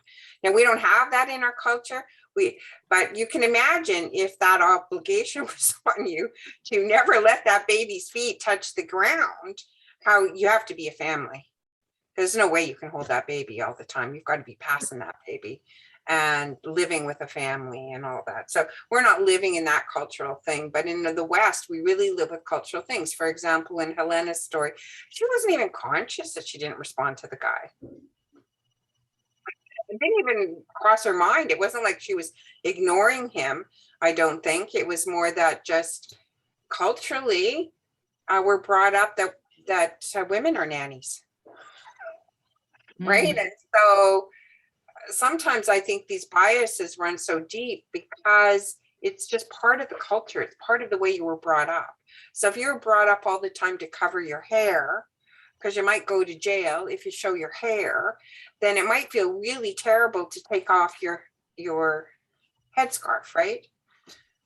Because somehow you've got all of this stuff behind that. So the West. So in terms of helping people to understand what their couplet might be as it relates to their story when they do this writing exercise, I think the example you're talking about right now with Lisa and with Helena on the parenting side, would I be right in saying, like, for example, for Lisa, it would be Western thinking is textbook parenting, learning from a book, versus miracle thinking, which is intuitive parenting? Absolutely, that could be the couplet. I actually, because I was talking to her yesterday, wrote down Western thinking, I need to be a super mom. Miracle thinking, I need to be an intuitive mom. Ah, yeah, see, that's beautiful. That's beautiful. Because we're kind of brought up with this, and I think especially this last, my sisters and all this, but you know, you just got to be perfect. You got to get it right. Can't let your kids go play outside by themselves. You got to go stand there. I mean, I just thought that was the most stupid thing I'd ever heard. 10 parents standing outside watching their kids play. I'm like, if I was a kid, it would paralyze me in a way, because I would just want the freedom to be free. And, you know, and that's what we had as kids. I mean, we just ran into the woods and nobody saw us for hours. Now, maybe that was a little too far the other way. But I had a thought as well that the couplet could be something like, I have to control, you know, I have to be in control as a parent. I need to let go as a parent or be intuitive as a parent, like kind of as well. That works as well. I need to be in control, and the reverse where miracle thinking is I need to let go. Yeah. I need to let go to my intuition. Totally. Right. I think with the control thing, it's like sometimes when I see parents who are like dead set that their kid is going to be in an activity or a profession or something. Do you know what I mean? Like my brothers really wanted my nephew to be in sports and stuff. And he was so you know what I mean? He wanted that so badly that it was just like forcing it. And what's funny is now my niece is like really, really, really good at sports and taking like advanced level things. So it ended up happening where he didn't, do you know what I mean? Kind of like the male nanny thing. Yeah. Yeah. You're a boy and a girl that you're talking about. He wanted the boy to be in sports, but actually. Yeah. And then put no pressure on the girl to be in sports. And now she's like, she's the star of sports now. I find that's often how it turns out, right? Totally. The other theme, Lisa, I hear is around trust. There's a deep, deep belief that no, we can't trust children and let them lead. We can't just go with intuition or trust any kind of a natural process. We have to manage it. We have to raise them right. We have to make them behave. And there's a very deep mistrust in our society that children have a wisdom within themselves, and therefore parents have a wisdom within themselves. So that could be another theme that might resonate for you. Yeah, that's also a super important theme as well. Yeah, thank you. Okay, so I am going to give you a writing exercise. What we're basically going to be doing now is writing a summary of your chapter based on what we just talked about this morning. Now, you got Diane sent you this worksheet that had a couple of questions on it. So I know you've all had an opportunity to look at that and think about that. And what that worksheet is all about is taking your story and doing a little reverse thinking on it, in that we've been talking about the story as it relates to you. So you've been sharing your story with everybody. What we're going to do now is actually just turn it, reverse it, and project it to the reader. So now when we talk about your story, we're not going to talk about it now as like your story. This is my story. This is what I did. We're now going to project it back to the reader in terms of, this is what you're going to learn from my story. And this is why you should be learning this from my story. And these are the tools, or this is the process, or this is the change of perception that you can introduce into your life to help you. So we're still using your story, but in the way that we're going to describe your story, i.e. your chapter, is how that impacts the person that's reading the story. So it's a slightly different way of presenting your story. If I just ask you to only write your story the way that you told it this morning, it's still your story about you. For a book, the reader needs to clearly know, what do I get out of reading this story? Why should I read this story? What's in it for me? What am I going to learn by reading this story? What am I going to learn when Helena talks to me about changing her perception on judgment of who can be a nanny? So the reader's going to learn that if you change your perception, you change your judgment, that you may find an easier way of doing things. If you allow life to be more open so that you can look at all the possibilities, then the answer will present itself, but only if you are willing to let go of all your judgments and to be more open. Julie, I can share my screen if you want with that sheet. Sure. To people. So here was the sheet I sent to everybody. The miracle mindset, the goal to write the synopsis of your chapter, name your chapter, and come up with the couplet. So I've actually kind of done it a little bit of work for myself ahead of time. So I didn't actually tell my story, but what will the reader learn by reading your chapter? I put, when you put your faith in the power of spirit, miraculous things happen. And then I go down to say, what's my Western thinking, miracle thinking, and then who's the target audience, and how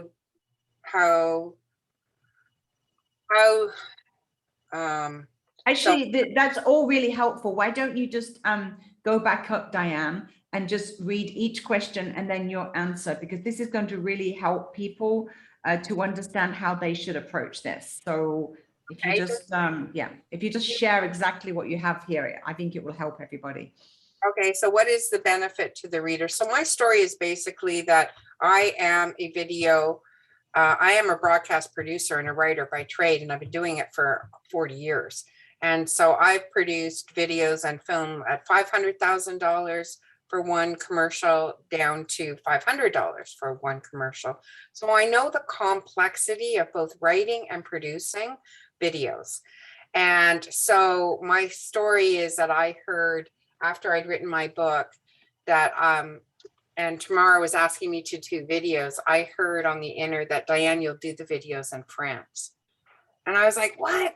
France? I'm going to France for Julie's writing workshop. What do you mean do the videos in France? It's a writing workshop. It's not a video workshop. And, but anyways, I kept hearing it. Don't worry, because Tamara was wanting me to do these videos and I wasn't getting to them. And my inner voice kept saying, Diane, don't worry, you'll do them in France.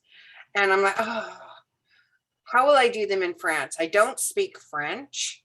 I don't know any cameraman. How am I going to get the lighting? You know, I don't have any equipment I can take to France to film it. I haven't written any scripts. So I know about pre-production, which is all the planning and the writing of the script. And then there's production, the actual, day on the set when you do it. And that sometimes needs scouting locations, that needs cameramen, that needs grip, that needs lighting crews. That means talent waivers. It means all kinds of things.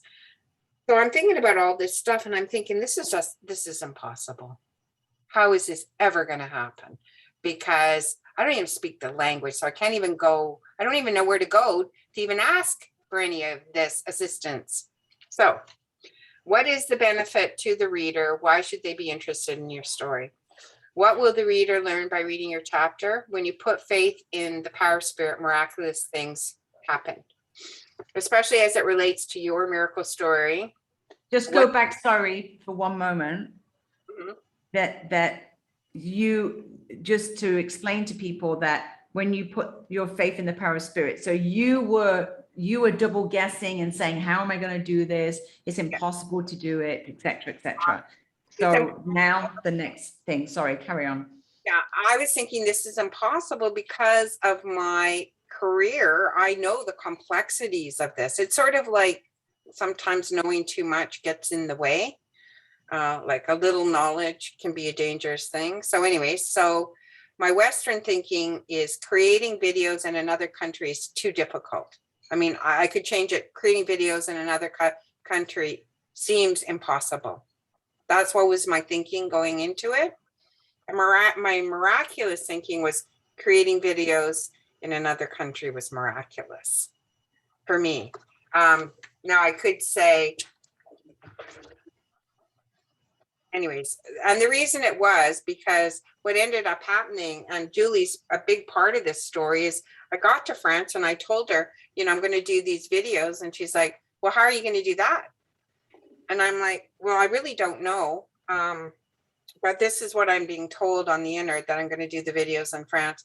And I said, maybe if I print a copy of my table of contents and I give it to you and you put it in your purse, and I'll just listen on the inner for when they tell me to do a video. And then I guess I'm going to do it on my phone. So I'll hand you my phone and you just pick a chapter, any chapter. Like, so I have my chapters here, so here's one, fairness. Am I unfairly treated? And Julie would just pick a chapter, and wherever we were, when I heard this, do a video now, I'd say, take your thing out of your purse, pick a chapter, and I would just do a video. And they were spontaneous. They happened in the most gorgeous, remote villages that are so beautiful, medieval villages that look like castles. And I didn't even know these places existed. I mean, with gorgeous hanging vines, all in purple. I forget what that flower was called. Wisteria. I mean, you couldn't plan these things. I mean, I said at one point, the very first one we did was the introduction. And I said at some point, because when I first opened the course, I hated it. It was too big. It looked too religious. It used a whole bunch of words that I didn't like, and I certainly couldn't understand it. And it wasn't until I was in deep pain, maybe 8 years later, and I had felt terribly unfairly treated by a boyfriend who had had about 6 affairs all at once. And I felt like, I have been unfairly treated. And I was in so much pain. I literally fell on my knees and said, God, help me. And I heard a voice that said, look up, take down that book. And it was the Course in Miracles. And I said, please help me. And I opened the book and I opened exactly to the section that says you cannot be unfairly treated. And then I read the paragraphs and I was like, oh my God, I don't understand a word of this, but I think it's the truth. And I said, I feel like a bell tolled inside of me, like, dong, dong, this is the truth. And just as I was saying that, the church bell started going dong, dong in the background of the video. I mean, can you imagine if I had tried to arrange that? I'd have to have known the medieval village. I would have had to gone to the church. I would have had to have somebody translate in French about I need the bell to ring and I need it to ring at exactly this time. Like, the complications are overwhelming. Yeah. So letting go to that, and it was one take for that video, and it was one take for most videos, and it became this experience of the miraculous to me. Like, oh my God, I thought this was so impossible, and it's turning out to be so beautiful and so far beyond my expectations of what I would have imagined, because I didn't even know those places existed, so I couldn't even imagine them. Yeah. And now I look back and it just is one of the most miraculous trips of my life. And so that's why I was kind of picking that couplet. So, and then I gave one for you, Julie, you know, like the death, Western mindset, we all die, miracle mindset, we are eternal, or recover from the death of a partner, Western mindset, it's slow and painful, or recovering from the death of a partner could be a miraculous journey of self-discovery. Yes. Something like that. And then, so who's the target audience who's going to be interested in reading your chapter? Women who want to live a life of miracles that goes with the power of the universe to create a life of joy, ease, and grace. Beautiful. And whenever you write an inspiring story, it's important to consider the reader and why they would be interested in reading your story. And so Julie says, how can I help this person? And so how you do this is to first of all, open the door to the miraculous by not letting the past determine your future. So that's what I'm saying.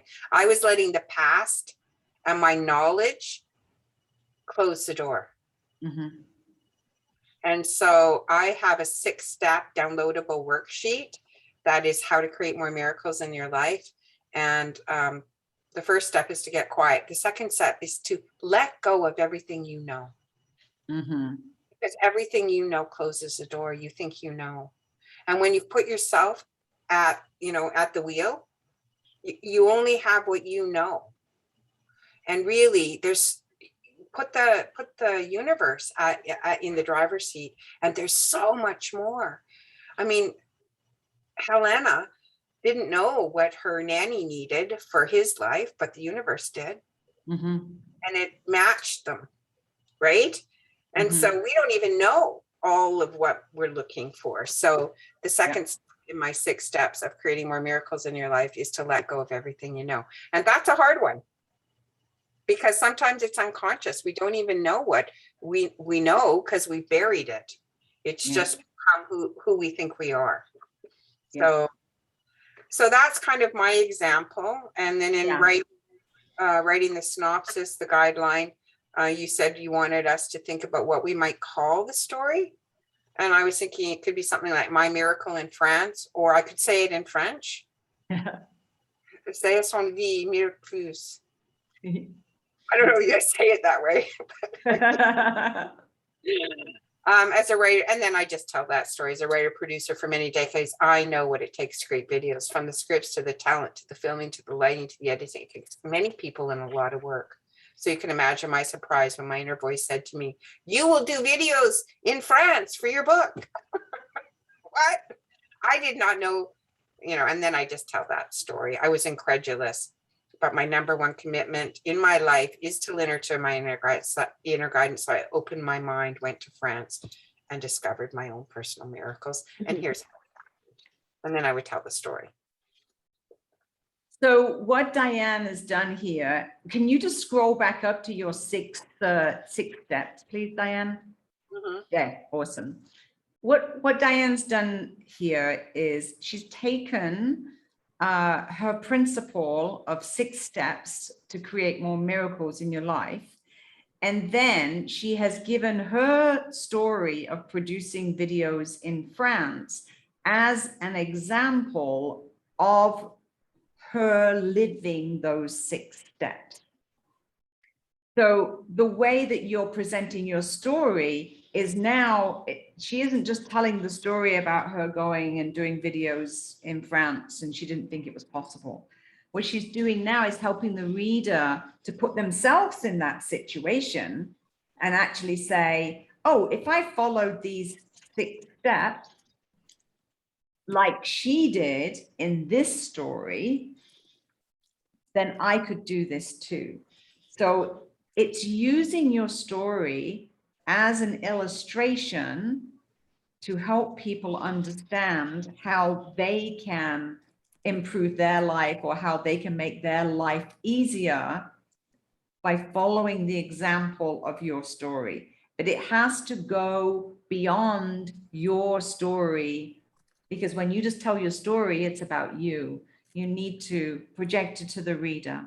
Why are they going to be interested in reading? What's in it for them? What are they going to learn? Who are they and how are they going to bring that into their life?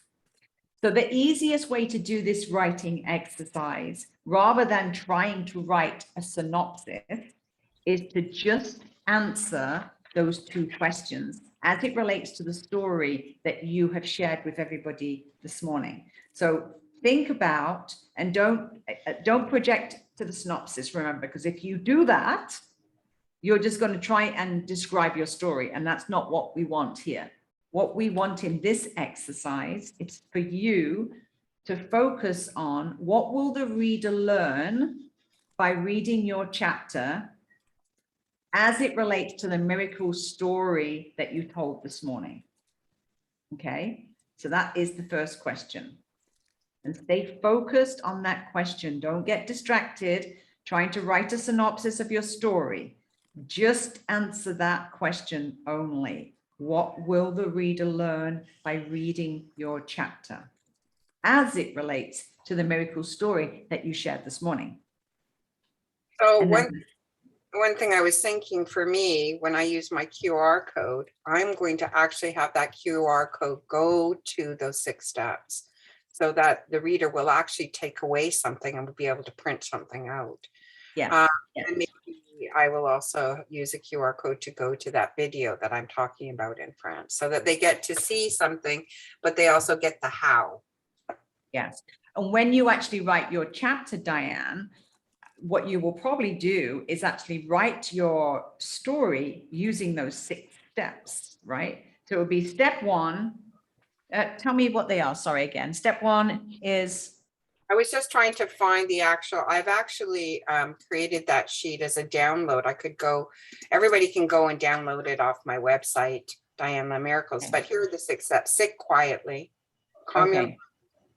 So as it relates to your story that you just told, it would be sit quietly. Stop listening to the chatter that this is impossible. Right. Give away everything you think you know. Stop thinking about, I need a production crew. I don't know about the location. I don't have professional equipment, blah, blah, blah.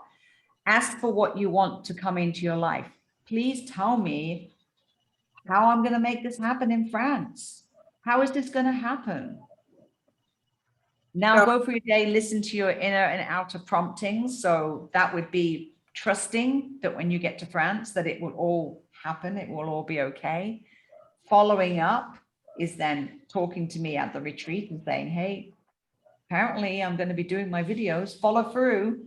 If Diane Hunter said to me, I just keep getting this big hit that I'm supposed to be doing videos here. If she just instead sat there and waited for us to start, the workshop on writing, then none of this would have happened. It's because she actually followed through with those prompts and listened to that story. And then she followed up by talking to me about it. And I was like, hey, we could do this. Why not?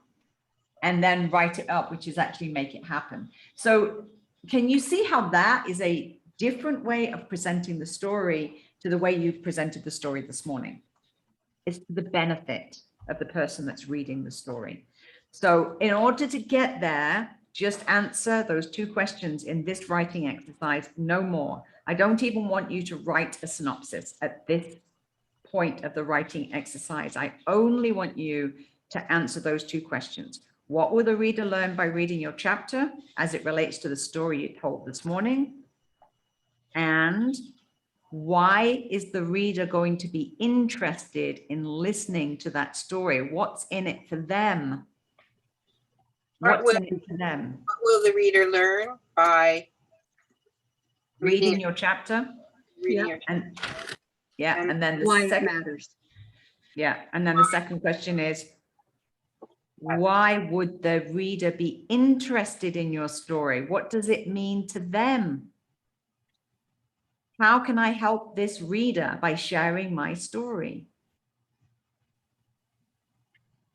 Okay. Anybody got any questions before we move on to the writing exercise? I'm going to give you all time to write, but I'm also going to be asking you to have your lunch break at the same time because we need to catch up on time. So I'm going to be here all the time. If anybody is stuck, wants to speak to me, Diane's going to be here as well. But I'm going to ask you all to do this writing exercise by simply answering these 2 questions and also have your lunch break at the same time. Okay. Okay, well, I will just go and get lunch with Lynn downstairs and we'll bring it back up here. So I'm happy to chat to people. We can also go into breakout rooms, Julie. If people Okay. chat one-on-one, say, Flora says, I really want to chat with you, Diane, a little bit more, or, you know, or Lynn, maybe you can help me. I can put people in breakout rooms. Great. Great. Okay. So get the process started. And then if you need some help, then just give me either raise your hand or whatever, and then you can, Diane can put us into breakout groups so we can have personal one-on-one. Okay. I can leave it all as one group here, Julie, or I can put you in a breakout room and then people can leave to go to the breakout room, I think. If they need me. Okay. Yep, let's do that. Put me in a breakout room, and then if anybody needs me, you can request that you're in my room. Let me just see if I can do that. Create one breakout room. Let me just see. I'm not Yeah. sure. Yeah, so I've created it. Everybody can go into it. So they will get a little prompt on their screen that says go to breakout room. And you only go there if you want to.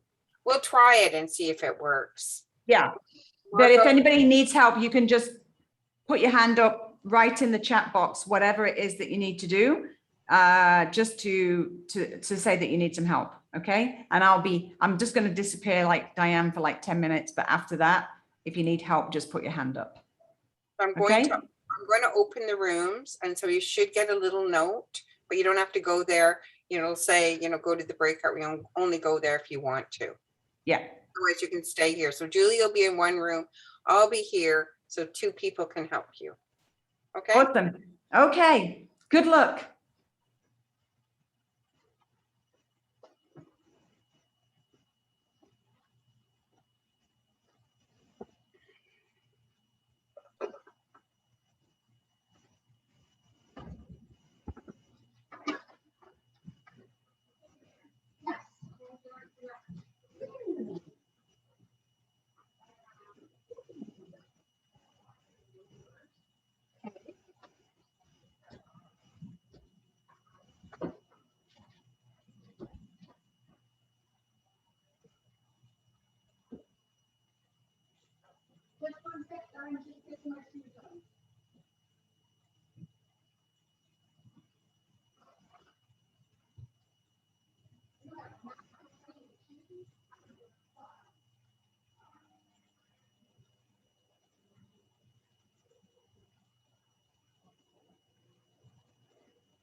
Hello?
I'm just checking in to see how everybody is. Sorry, I was longer than 10 minutes. Was anybody needing my help right now, or is everybody doing okay? I'm okay, Julie. You okay? Okay. I'm just going to stay in this main room because it's a little bit confusing when I'm in the breakout room and I feel lonely. So I'm just going to stay here. And if you need my help, just put your hand up and then we can go into the breakout room, okay? Or you can just leave a little message in chat. That's okay. I just have to leave for 5 minutes and then I'll be back for anybody who needs help. Okay, thank you.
Is Julie in there? No, she's gone.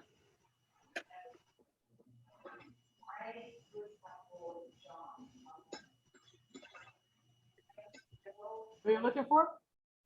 I was just saying if Julie just, She said she'd be back in 5. okay, good. Yeah. I just have somebody call about being in the book. Well, there you go. Mhm. It works in amazing ways when you just trust it. Now, was that too confusing? Did we go over too much?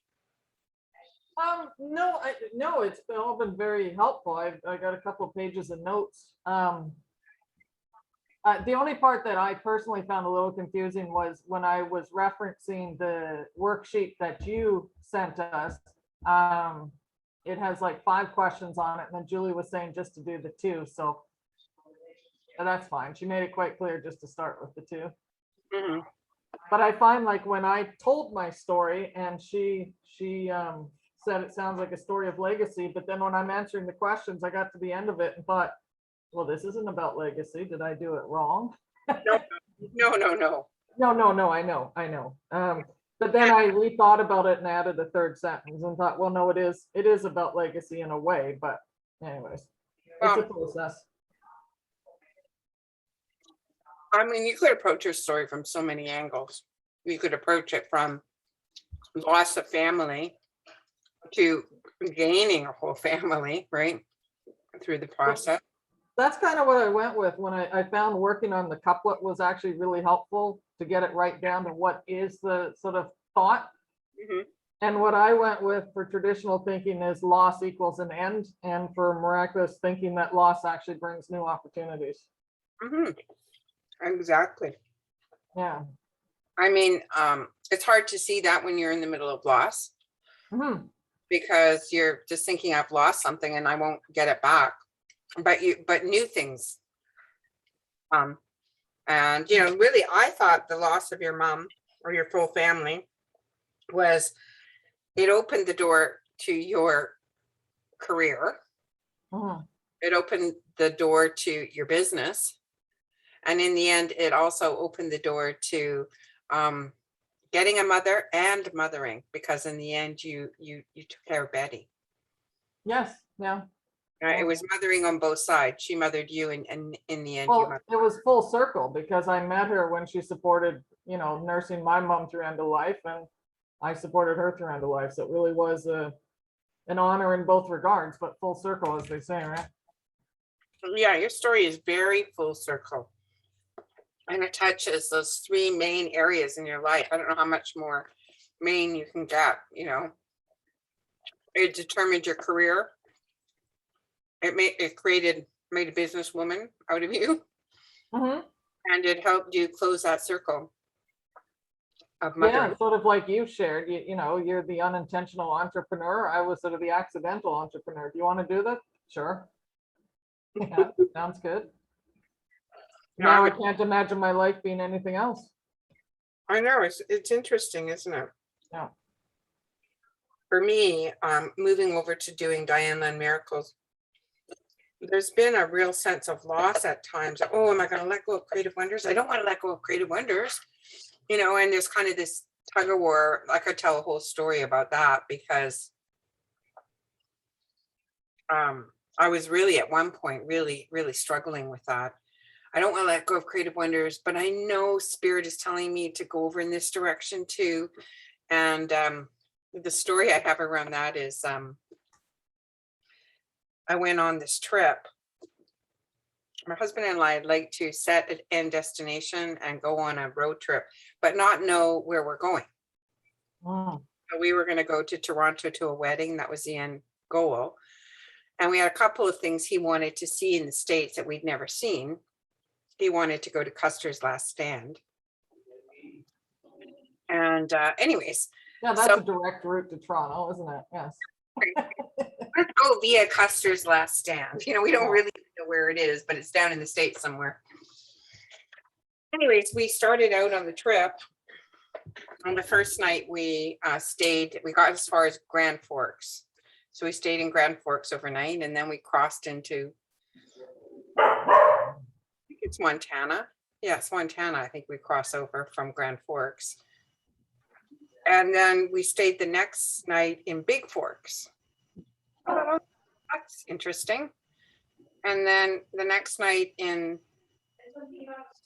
it was a French word for Grand Forks, but in French. I forget how they pronounced it now, like, Fort Grande. yes, you know. And I'm like, well, this is odd. And we didn't plan it, but we keep saying it Forks. And I'm thinking, geez, is Spirit commenting that I'm in a fork in the road? I mean, you know, am I supposed to be choosing one or the other? And anyways, we go right through the whole trip, and, you know, ended up in Manitoba at Big Forks. I didn't even know the center of Manitoba is called Big Forks, but anyways, it is. And, you know, it was just, the theme followed us through the whole trip. And so I was kind of concerned, like, what does this mean? What are you trying to tell me? So I sat down and did a meditation, and I saw a great big dinner fork in my mind's eye. And I said, what are you trying to tell me? And it said, you think you need to choose between the prongs of the fork, being Creative Wonders, Diane Lund Miracles, BNI, and family. We don't need you to choose between the prongs on the fork. The only thing that's important to us is the handle. You must handle everything with love. Call it whatever you want. I was like, okay, good. I don't have to let go of things in order to Oh, my life. I just have to learn to handle them with love, all of them. And yeah, so that was a great relief for me in my well, Spirit didn't have to keep making you stop in every Grand Fork city across North America. You got the message. well, I got the message only when I got home. Oh, okay. So I did spend over a month going to many, many different forked places. It's funny, one of the most fun trips we love driving, you know, south. We've done the coast, we've done the I-5, we'll go down to California and back. And we've done, you know, Western and Eastern, but one time, and I was very much a control freak. I had to have my agenda, know where we're gonna be by when, literally where we're gonna stop for meals and bathroom breaks. And I've been trying to let that go because my partner is very much not that way. So one time, probably 10 years ago, we knew we were going to end up in San Diego, but we literally just headed south and we left it to GPS. We actually gave GPS a name after a while.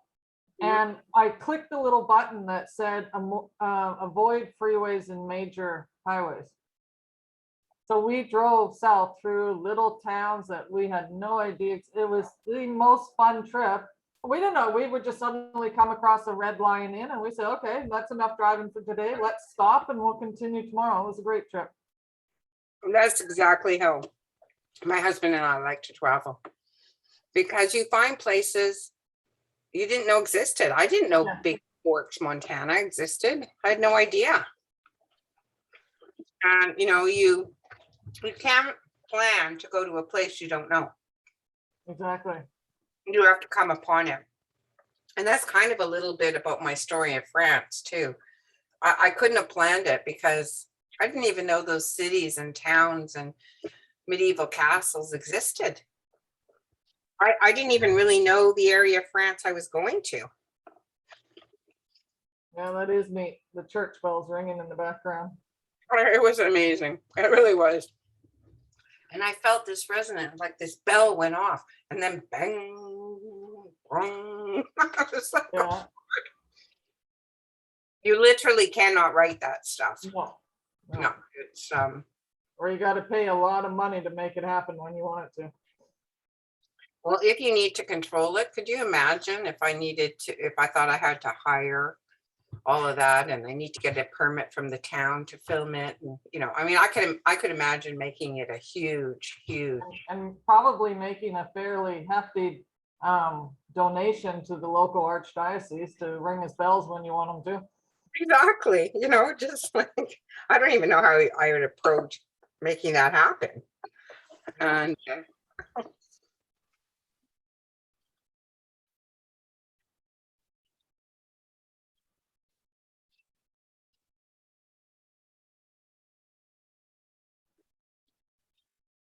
maybe I should stop the recording.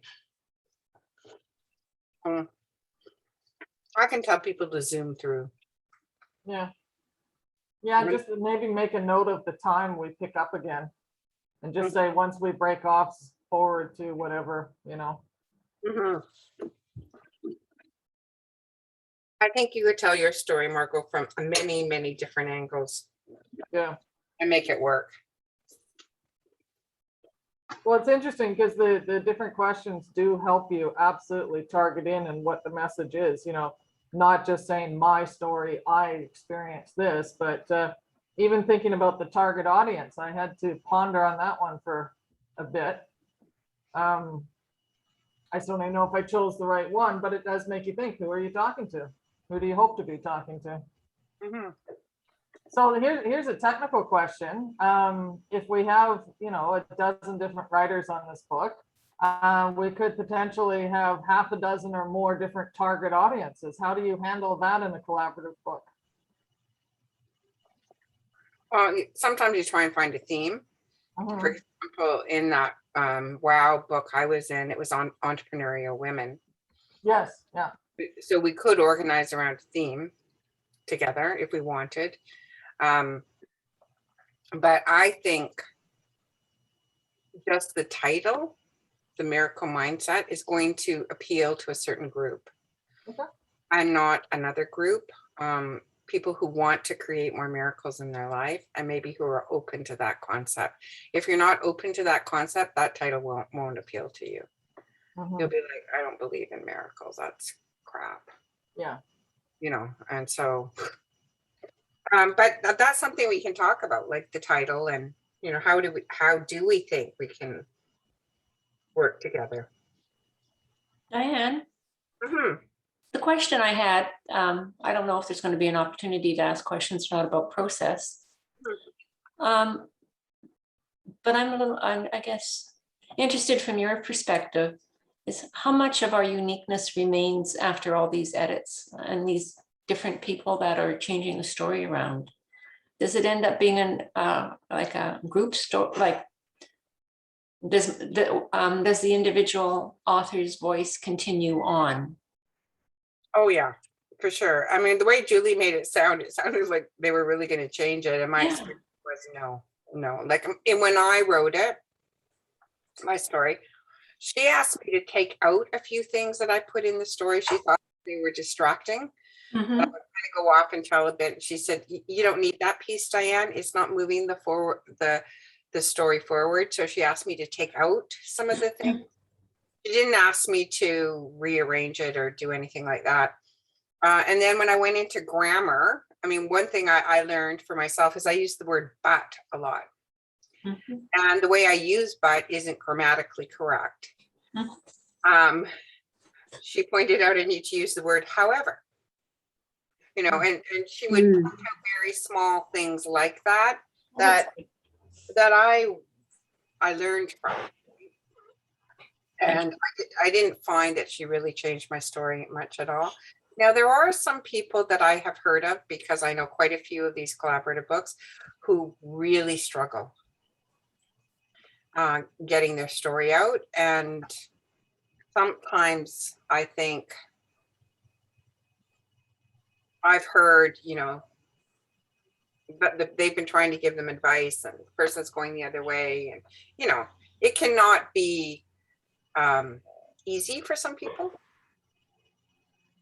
But that's only really one person I've heard of. And that was in one of Rebecca's books where the woman really struggled. And maybe in the end, she wasn't ready. I've started writing my chapter already, so I have no trouble writing. Well, you are a writer, really, aren't you? You are a writer, right? So I didn't have much of trouble, and I didn't find she changed mine a lot. It's more when people are struggling. What I was saying, Laurel, to Diane is, oh, sorry, that I really think it's valuable to look at a story from different angles, and that it can distill some key points. So, you know, I feel similarly in terms of I feel like I can write reasonably well, but I am excited to sort of do different takes on the story and just see, you know, through that process, you know, what does it clarify or distill or whatever. But you may have, you know, everybody's got different writing experience, so. Yeah, no, that's all good.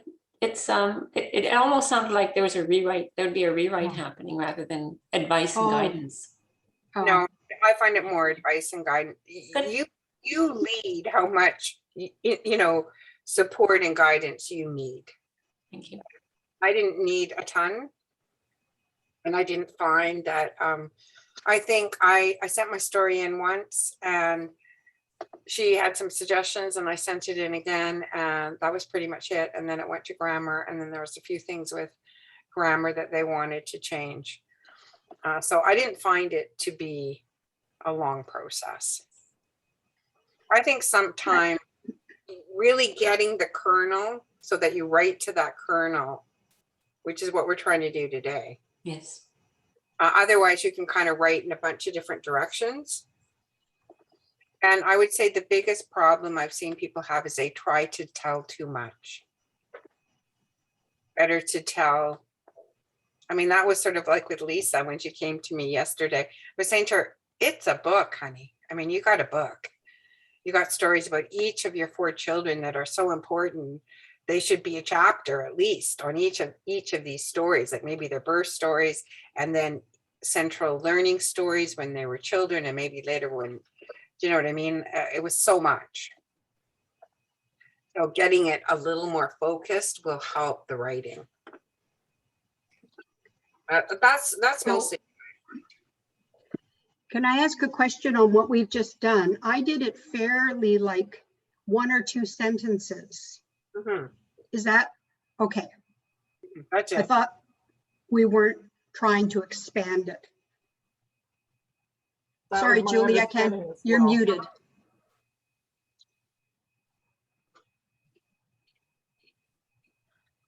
It's really interesting with this exercise that it's really different for different people. Some people feel like they need to write like 2 pages because they can't get focused enough. And so they start with 2 pages and that's fine, right? And some people have the clarity and they're able just to write 3 sentences and that's fine too. I think the thing, you know, going from somebody who's in this group right now talking about judgment, there's no judgment, there's no right, there's no wrong at this stage because we're so early in the process, right? So there is no right and there is no wrong at this time, you know, like when we're talking in January the 3rd and we're still having a problem with our chapter, then that's a different situation. But right now we're at the developmental stage and it's a process. And as I said, this might end up completely changing, you know, like that has happened many times to me where we've discussed something in the workshop, you've gone along that direction, you've submitted the first draft to me, and then I've said, you know what, why don't we just focus on this teeny weeny little bit here? And then that ends up being completely different to what we discussed right here. But you just have to be okay with just staying in the flow and just okay with the developmental process. We're here to support you in that process. And that's why we're here. That's what we're doing. So is everybody feeling good? Yeah. Yeah, I just feel like I'm one of those people, I can write it in 1 to 2 sentences because I've taken copywriting courses and I'm in, you know, communications and stuff like that.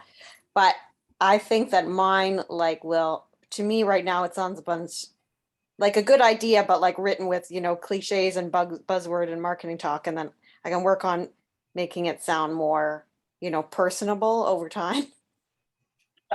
Because that's naturally how I would write. Would be Yes. kind of tone. Yes.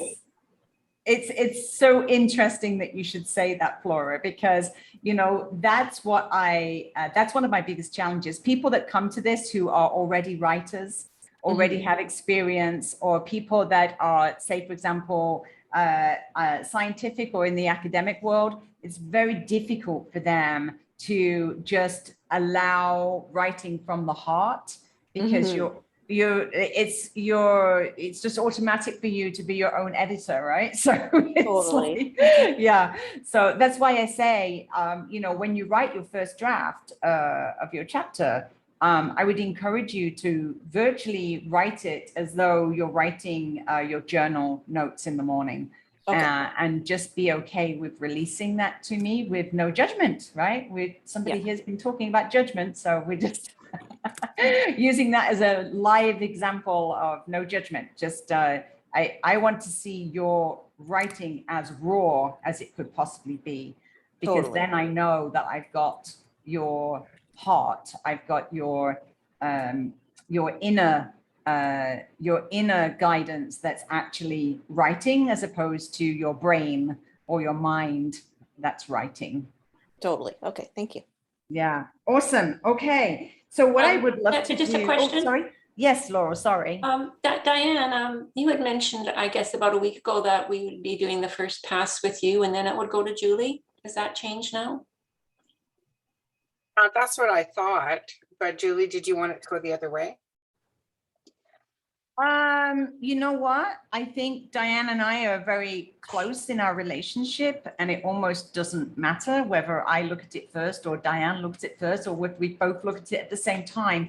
We're both going to be discussing your chapters together. So in some ways, you can just send the first draft to both of us, and then it doesn't really matter whether I read it first or Diane reads it first. The first round of feedback that you're going to get from us will be in a discussion that Diane and I have had together. So you've got two for the price of one. Oh yeah, and you see, Julie's got a lot of background, and I really think Julie's genius is in her ability to organize story in a compelling way.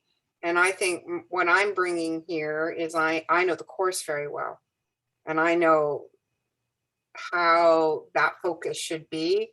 And one of the things I was going to say to you all is I wouldn't mind putting a quote from the course at the beginning of each of your chapter. Like in some of these books, they've asked us to pick a quote. So for example, I'll just show you one. Everybody, I'll have to turn off my blur here. Yes. You can see my office when yeah, there you go. So I'll just go to one of the title pages. You can see in the title page, there's a quote there. Here. Yep. So in this book, we all had to pick a quote to go as the cover of our thing. So we could agree, you could each pick a quote, but it would be nice if it was a quote, I think, from A Course in Miracles, because one of the things I would like this ultimately to do is entice people to at least check it out. I know most people check out the Course in Miracles. It's not, they get it, and most people don't read it for 8 years. Let's just get it on their shelf. And because it is difficult. So that would be one suggestion. And I might help you pick where that quote was from. You know, because I do know the course very well, and I know Helena does, and I know Lisa does, and I do want it to have a bit of that flavor, because we are using the description of what a miracle is from that source. We're not using the Oxford Dictionary's definition of a miracle. Yeah, Lisa. Yeah, I was just thinking about this because like, do you think it's like, I can definitely explain, like, for example, I can share about the ego versus the Holy Spirit, because obviously at the beginning I'm in the ego with my parenting, and then I shift to being in alignment with the Holy Spirit, the intuitive parent.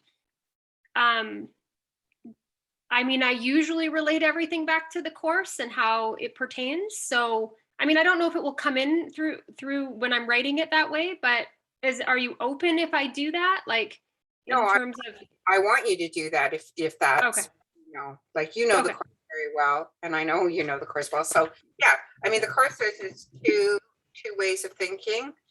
Right-minded thinking and wrong-minded thinking. Wrong-minded thinking comes from fear or the ego, or in Lynn's language, from the constructed identity. The constructed identity of what we picked up and learned. Like, I need to be a good mom, and so I need to read all these books and study hard, and you construct that identity. Whereas right-minded thinking is you're thinking from love, you're listening, right? And then, you're coming from your authentic self, not your constructed self. So we can use the language that works.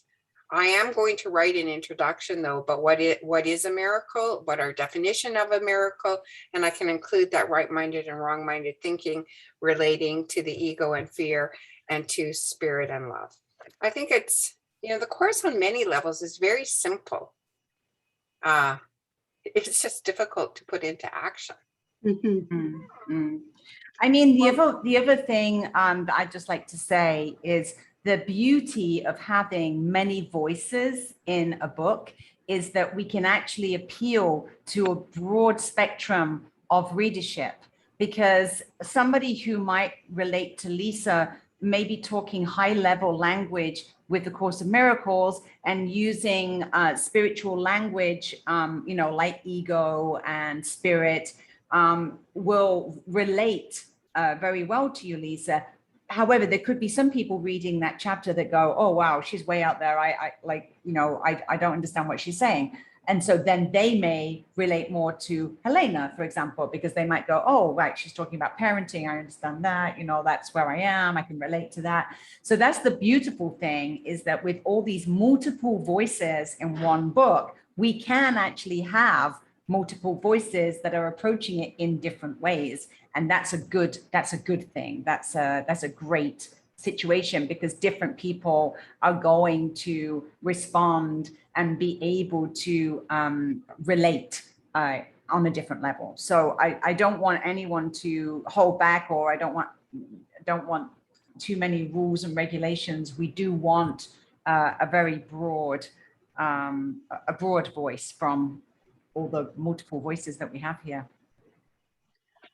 I think I had a similar question, Lisa, to you in terms of, if we're articulating a concept from the course, we don't want enormous redundancy. So you're saying in your chapter, I'm saying it in my, so I think I'm just thinking, well, I'll just trust the process, and Diane and Julie will see if there's too much overlapping of teaching a concept of the course, then they'll be able to make suggestions. But it's helpful, Diane, to know that you're going to put an intro in a way that sets the frame and a perspective for people, so that we don't each have to do all of that every time, kind of. Yeah, I think ego is in the language, right-minded, thinking. I think it's just in general language. I think even spirits in general language. The language of the course, though, isn't in the pot. I mean, it does phrase things in different ways. I'm talking about that one simple thing, because this book is about mindset. I'm going to talk about right-minded thinking, wrong-minded thinking, ego and fear, spirit and love. I think I can make it pretty clear and easy, but there are so many, when it gets into application of those things, whether you're applying it to kids or you're applying it to somebody died, or you're applying it, it's in application that it's difficult. And so I think presenting your stories is just, people often ask me, well, this is all fine, but in theory, but how do you actually get it into your everyday life? Yes. How do you actually live it? And So that's what I'm hoping. All of these books I'm hoping are kind of entrance level books. They're not deep books. Like David Hoffmeyer's book is a deep book. You know, I would say it's difficult to read. I want this book to be easy to read. Yeah. Okay, so we have got an hour to share, discuss, mastermind, and get absolute clarity for our first draft. So I shared my story in the worksheet as my example. So I will just quickly read that out, just so that you can see what I will be writing about in the book, because I'm actually also writing a chapter in this book. This is only the second time that I've actually written a chapter in a collaborative book. I generally just kind of keep on the sidelines and be the project manager, but Diane asked me to write my chapter because, you know, I've had a miracle that I think is important to share. So, okay, so what will the reader learn by reading your chapter? The reader will learn how the death of my fiance completely shifted my perspective of the soul and eternal life. How I discovered new tools with energy work to rise out of deep grief quicker. How by changing my mind about the circumstances surrounding his death changed my whole healing journey. And so I feel like this experience for me, this is the first time I've ever lost anybody close to me. My parents are still alive, you know, many of my relatives. I've never had anybody that's close to me that's died. And so I was, I basically, I went into shock with the whole situation. And I just, it was a really, for me, a journey that was so many things on so many levels. But I was very lucky to connect with somebody who did work on the toroidal field and spin and timelines. And effectively through that experience, I had some profound spiritual experiences. And it's put me on a completely different spiritual path. And so I'm really excited to share that in this book.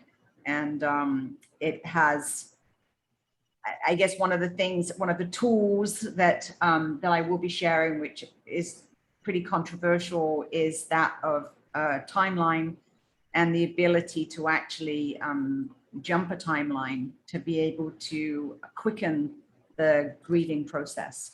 So that's one of the tools that I used so that, you know, effectively my timeline at the moment is as though my fiance has been passed for at least a year. Physically, that's what it feels when it's only actually been 3 months. So there's a big part of that I want to be sharing in this book. And then who's going to be interested in reading my chapter? Well, that's, again, very related, because what I realized in my journey was that when people are in grief and in heavy grief, it's one of the lowest vibrations. And when you're in a lower vibration, it's very difficult to move forward or move out or even connect with your loved one on the other side, because you're effectively blocking them because you're vibrating at such a low vibration. So I was very conscious of this, and I want to help people to understand that when you are vibrating at this very low vibration, it's very difficult to get out of that. And that's why I feel a lot of people there you go. It's just grief is right at the bottom there, right, Diane, in that purple section. Oh, you're muted, darling.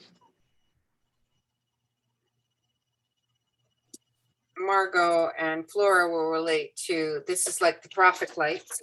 You want to be in the green, not in the black. Totally, I love it. You want to get out of the red. But here, number 22 is fear, grief, depression, despair, and powerlessness. 21 is guilt and unworthiness. 20 is jealousy. And it keeps going up through, worry, doubt, disappointment, pessimism, boredom, contentment, optimism, and it goes right up to the top.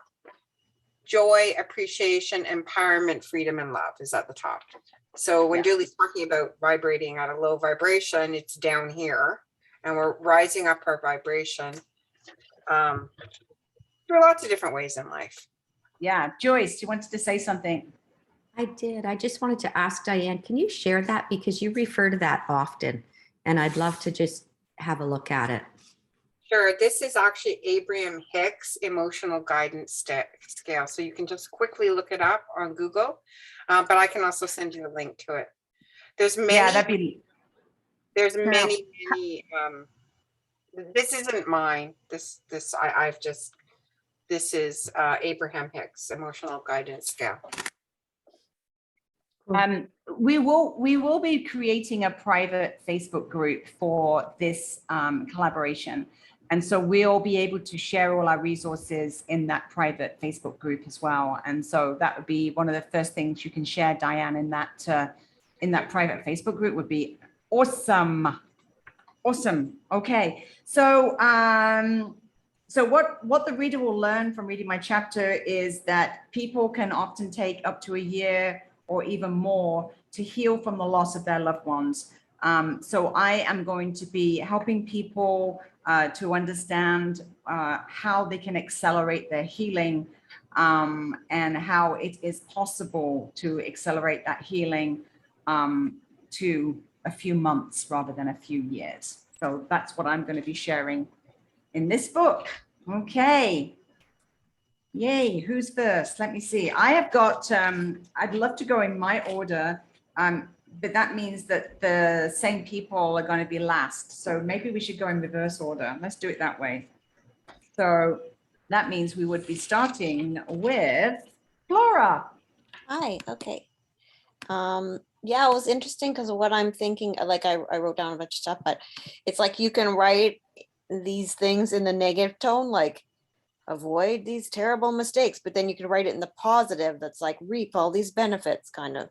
Like, that's not my phrase, but I mean, I'm trying to give an example. Yes. So I wrote like discover what I'm worried on, the idea of like these actions and thoughts that seem really, really tiny and insignificant, right? And like the person discovering or identifying those really small thoughts and actions and seeing how like a small change to them can create limitless abundance, or that's my positive version. Yeah. Again, I think it has too many buzzwords and stuff, but yeah. Okay. The skeleton's there. And like how surrendering, like giving more, and how surrendering and giving more, gets you those things, like gets you more, basically. Right. Okay. What you might like to just add to that, Flora, is a few little examples, or a few little, what we're trying to do is help the reader to identify with you. Now, the purpose of this exercise is not, this is not going to be in the book, right? None of you are going to be writing a synopsis of your chapter. Totally. The only purpose of this exercise is to help you get a focus so that when you leave this workshop, you know what you're going to be writing about.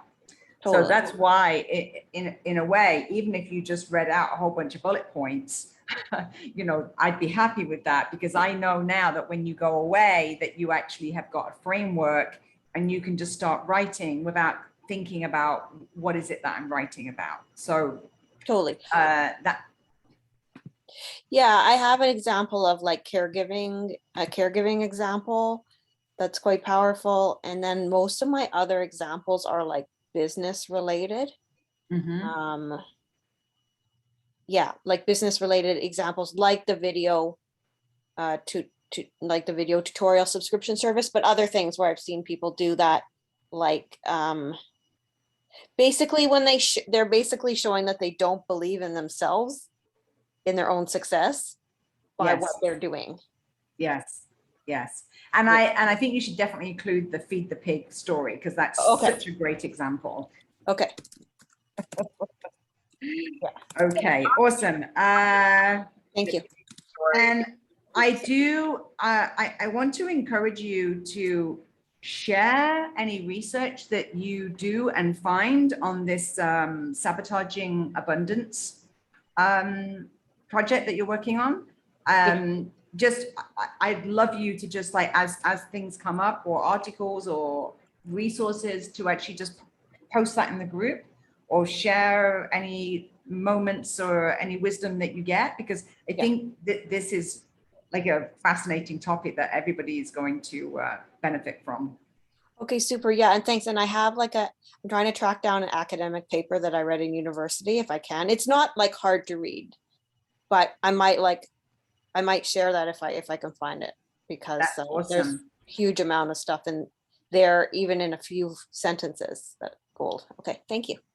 Yeah, that's great. And even actually sharing that will help me when you're working on your chapter, because I might be able to pick some nuggets also that I would ask you to include in your chapter.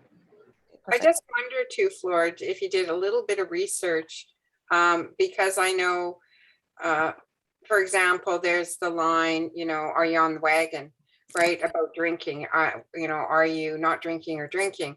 And that actually comes from a real life situation where people used to be taken on the wagon. Oh, yeah. And they were allowed to have a drink if they wanted one before they were killed, hung or whatever. And so if you decided to stay on the wagon, you didn't want the drink. You didn't. So that's where that term comes from. I'm on the wagon, right? And Yes. I'm not going to take a drink. But it'd be interesting to see with that whole pigs fly. There's that thing. That'll happen when pigs fly, right? I wonder if that comes from a story like that. Totally. Yeah, I'm gonna research the story a bit more. Yeah, thank you. It is amazing how all these weird little Idioms or whatever. Idioms, that we have actually relate back to real stories in the past. Yeah. Yeah. So that would be so interesting that because the meaning of when pigs fly is like, that seems impossible. And it seems impossible that shoving a fatted pig out the door would scare the enemy away. But in fact, it does. Totally. That could almost be a chapter title, Diane, when pigs fly. When pigs fly. Pigs fly. I just think it's so fun. And I've always wondered where that phrase came from, when pigs fly. So and so you're also talking about when people think things are kind of not possible, so they try to make these scenarios up to help you. Yeah. Oh yeah. Sorry, I meant to cut you off. Pardon me. Okay. Awesome. All right. Helena is next. Thank you. Okay. I started with the couplet because I thought that might narrow it down, because there's kind of a lot of themes that I could pull from my story. So I put typical thinking is I have to figure out how to do this. And the miracle mindset is I surrender and open my mind to divine guidance, trusting it will benefit all. And I think the readers are going to gain confidence in how accessible an inspired life can be, no matter what situation they're in, that miracles are natural. And then I wrote a couple of paragraphs of how can I help the reader by sharing my story? I can help the reader identify what the struggle feels like and how we take on the responsibility of navigating this human life on our own. We fear that if we don't take care of business, we will experience massive chaos and doom. We therefore think we have to come up with answers and solutions to all life's problems. We use our conditioned learning to navigate life's challenges, determined to succeed and feel safe. Yet this place is extremely stressful and inevitably leads to illness and depression. There is another way. There is a way that is accessible to anyone and everyone in all types of situations. This way is turning inwards to shift our perception and mindset to one of open-hearted trust and faith in our connection to a benevolent creator. There is a higher power that wants to help us and orchestrate our awakening to our true nature, which is that we are not alone and separate, but are connected to a higher power and all beings. From our tiny scope of vision, we cannot possibly see what would heal our struggles as well as our human family, all at the same time. However, the Great Spirit or Holy Spirit within us all does have a higher vision, which brings people together for simultaneous healing. When we ask for divine guidance, relax into open-mindedness, ground into trust, and take inspired action, we find that all situations are maximized for everyone's healing, connection, and joy. We end up turning the tide from a stressful life to live a miraculous flow of healing, love, and connection. Wow. That's awesome. I love it. Thank you. It just flowed. So I don't know if it was really me. It's not, but. No, I just love so many of the words you used. And I really liked typical thinking versus miracle mindset, rather than thinking or trying to think how we would do that. I think that hits the nail on the head for me. Cool. Sorry, I just had to turn my fan off because the sound is a bit too quiet for me. So let's just turn my fan off. Beautiful. Yay. Well done, Helena. And are you feeling comfortable about writing your first draft? Are you feeling focused on your topic and what you might write? I think so. I mean, I appreciate the feedback because that just kind of came through. And if that feels focused enough from your point of view, then I think I'll just run with it and write. And then, of course, as you said, we'll, kind of edit as it goes along. And yes. Yeah. Yeah. I mean, seeing as you've done so well there, you might want to just carry on, like just, where you are, you've written that as a synopsis, but actually you might want to turn it into an intro and just keep writing. Okay, thank you for that feedback. Yeah, that's helpful. And I can just keep going and. Yeah. Okay. Awesome. Thank you. Okay, Lisa's next on my list. Okay, here we go. So, what will the reader learn by reading the chapter? So I say the reader will learn that we can parent from a place of fear and control, or we can parent from a place of intuition and surrender. Listening to the rules and solutions of the world, running a million miles an hour, trying to solve problems by looking outside of ourselves, disconnects us from our children. Listening to our inner wisdom requires that we slow down, trust that solutions come by looking within ourselves and connecting more deeply with our children. Letting go of the doing parent and opening up to the being parent. Being a super mom or super parent means controlling, fixing, and exhaustion, and being an intuitive parent means trust, divine solutions, and inspiration. I just kind of worded those in a few different ways, but sort of the movement from control to inspiration. It actually, as you read that, I'm just like, oh my goodness, this is a movement. Like this is a movement. Like what you're writing here is a movement, right? Yes, totally. That's it. And then I say, why would the reader be interested in your story? What does it mean to them? I said, parents often find themselves couched or hitting up against a wall or gripped so tightly to being right. My story helps parents get unstuck. It means they may grow in confidence as a parent. They can embrace their unique assignment with their child, which only they will receive specific guidance for. It means letting go of all the noise of the world and opening up to the quiet answer.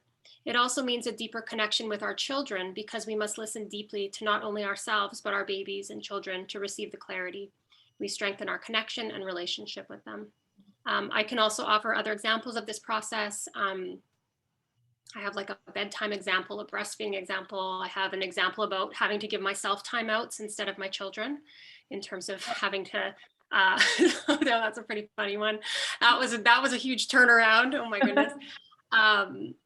And and then I can talk about like, what are the steps that, like, I can break down the steps after, sharing the story. It's like, well, what happened there? What's the movement? What was the movement of mind? And that all things serve a purpose. Noticing that we're stuck, and that we can find the answer. Realize that we don't know the answer on our own, and we have to ask internally for that sincere help, letting go, trust, listen, following the guidance. So that's where A Course in Miracles processes can come in, but that's kind of what I have. Wow. And I love shifting from a doing parent to a being parent. Oh my God. That might be your chapter title. Okay. No, that's it. Moving from doing to being. For all of us and everything. It's just so great. You're doing it in parenting, but it's true in everything. Yeah. So I love it. Really beautiful. Great. Wow. That's fabulous. Fabulous. Okay. I've got Lynn next on my list. All right. Oh, this is so inspiring. Isn't it? Yeah. What a so fabulous fun. way to spend a Saturday. Yay. Okay, so number one, what you will learn. I said you will learn how to move from trying to be patient and compassionate to actually being it. I share the secret that opened up my heart and my true patience and love emerged. If you're feeling discouraged with yourself and your ability to be patient, there truly is a way to unlock your deep well of compassion and love. How I shifted my perspective started with me discovering the thinking that was in fact moving me in the opposite direction, away from patience. I found how I was trapping myself, and I uncovered my feelings of unfairness about how my mother was not appreciating me as I wanted. I found my deep desire to be right and the trap that was creating. My mother at 90 years of age, having dealt with Parkinson's for 25 years, was struggling both physically and mentally. Long-term medication had resulted in her being very contrary and obsessive compulsive. She offered me the opportunity to truly show up with the love I really felt. Wow. I love that. I loved what you said about opening up the deep well of compassion and love. I love that. Beautiful, beautiful. Good, and I did a little bit of what, I'm sorry, I've forgotten who said, but the Course in Miracles quote I would put is, you cannot be unfairly treated. And yes. So, the way the Western thinking is very much, life is unfair and people will mistreat you. And so I would go on to expand that and how I truly found a way to be at peace with that concept, because the world would say, that's ridiculous. Nobody could possibly believe that you can't be unfairly treated. And the way I learned to understand that and then live it would be the rest of the story. Yeah. And I'm just looking at my book, and I turned right away to Unfairness in the Talk. Here's a quote from the Course: you have no enemy except yourself. Because really, it's ourself that's in the way, right? We're in the way of our own love and compassion. We want to bring it to a situation, but we get in the way. We're right. the enemy, right? Yeah. So a quote like that could be the start of the story, because it's a pretty hard quote to understand if you don't tell that story, Mm-hmm. Yeah. Well, and I wondered about titling this, Julie, Getting an F in Patience. I liked it when you said that. I also liked when you said there's no problem unless you make one. Right. I really liked that. Beautiful. Okay, awesome. Margot, you are next on my list. Okay. Okay, I also love that there is not a problem unless you make one. I wrote that one down for myself. Yes. Important lessons for life. So I started with, I was telling Diane at the break that the thinking about the couplet was very good for me, sort of looking at the nugget I wanted to share. So the traditional thinking that I came up with for my story was that loss is an end. And the miracle mindset is that loss brings new opportunities. So what will the reader learn? The reader will learn that although a death is a loss, it also brings new opportunities if you're open to them. How I made an intentional decision to seek out positive influences in my life to support me, and how those new mentors became family and changed the trajectory of my personal and professional life. And as for why the reader would be interested in reading my story, I had to think about who was going to be my target audience, and that took a while. And I thought my target audience might be young people experiencing loss early in life.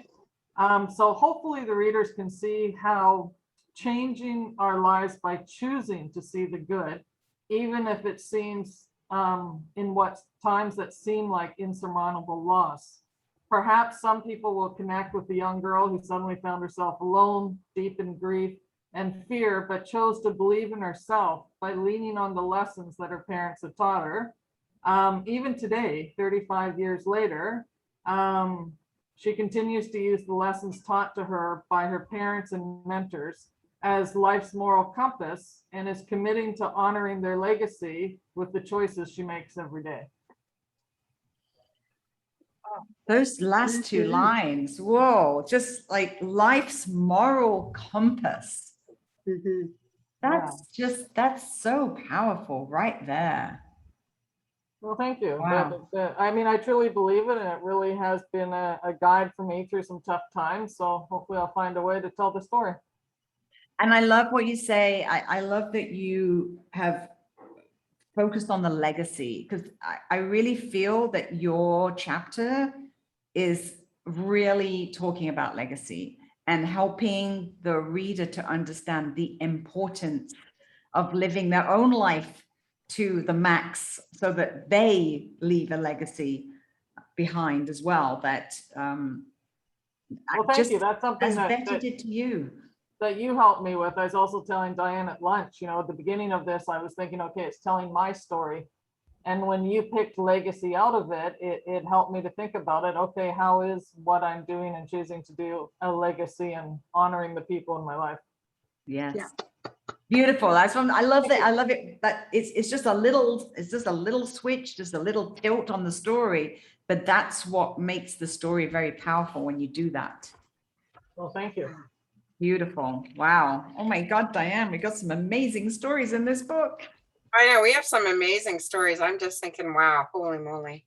This is just holy moly, indeed. Holy moly. So that's what we should call the book. Holy moly. Holy moly. This book. Julie, if I could just say, yes, Lynn. Margot, I think the thing that really caught my attention is legacy we usually think of as an unbroken line from grandfather to father to son to da da da. Like that's one of the kind of ways we might think of it. And you're saying legacy with that sharp break. And so I love that different twist on it, because then if we don't have the grandfather, the father, the da da da, lineage, you're saying no. Legacy can work really differently. Well, thank you. That's a neat way to think about it. Put a fine point on that, it is so encouraging if part of what you want to speak to is young people who could be feeling, well, legacy, like good luck for me. Yeah, I don't have the grandfather or the mother or the parent or whatever. Yeah, that's a good point, Lynn. Well, I mean, a good example of that is, my fiance was 46 And I believe the legacy that he left behind was extraordinary, and it was his legacy. It was not a lineage of his family or how he was raised, or, you know, it's who he was in the world and the joy that he brought to people. It was his legacy, right? It was personal to him. That's what he was recognized as. And I think that's when I think of legacy, that's what I think. I think of that, you know, what do people say about you when you're not here anymore? Right. And that's what I think of. I think of it as, you know, if people say, oh my goodness, you know, Julie lived a full life, you know, she was great at manifesting, she stepped into everything with joy and happiness, you know, that's the legacy I want to leave behind. I don't want people saying, oh, you know, yeah, Julie was a procrastinator and, you know, it would have been she had a potential to be so much more, you know.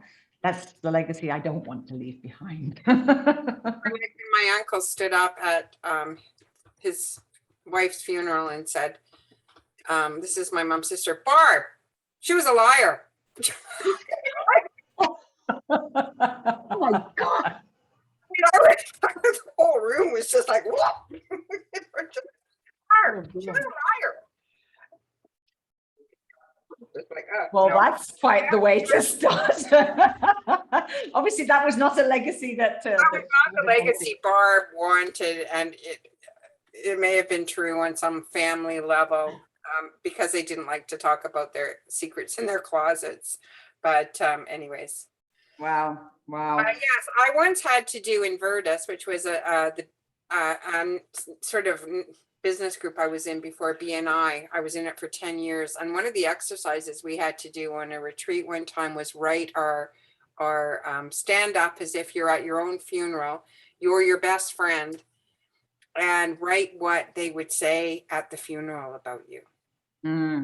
It's a very good exercise because it makes you really think, what is it I want to leave? You know, one of the things I said at that was, well, Diane was a prolific writer. Look at the number of books she left. Because that's really one of the things I want to do is leave the books, the thoughts in the world. And I can now see that happening. This was long before I ever started doing books. So thanks, Julie. And everyone else here, because this is going to be a powerful book. It is. And, you know, and that's leaving a legacy for everyone here. I mean, putting anything in writing and being published is a legacy right there. You know, that lives on forever. I mean, there's something very special about books. You know, people do not put books in the garbage. You know, it's people pass books on. You see them, you know, in bazaars and garage sales, and or you see them just sitting on bookshelves. But you never, ever see a book in the garbage, ever. Has anybody ever seen a book in the garbage?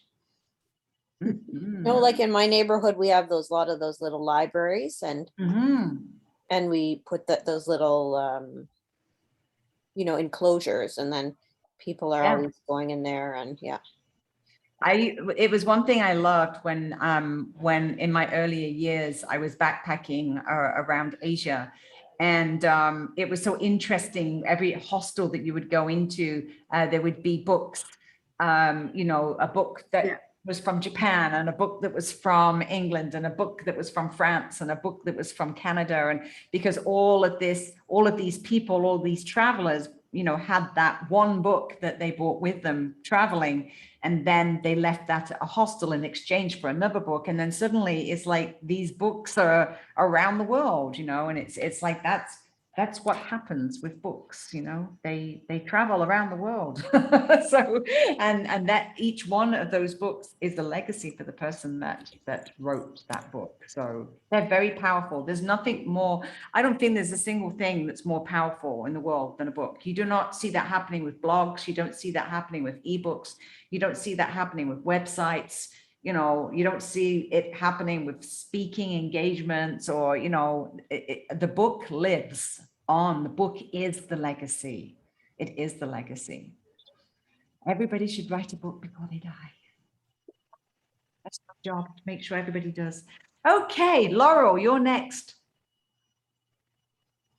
Hi there. Okay, this is short and sweet. I took the synopsis to heart. I'm an executive summary type person, so I am.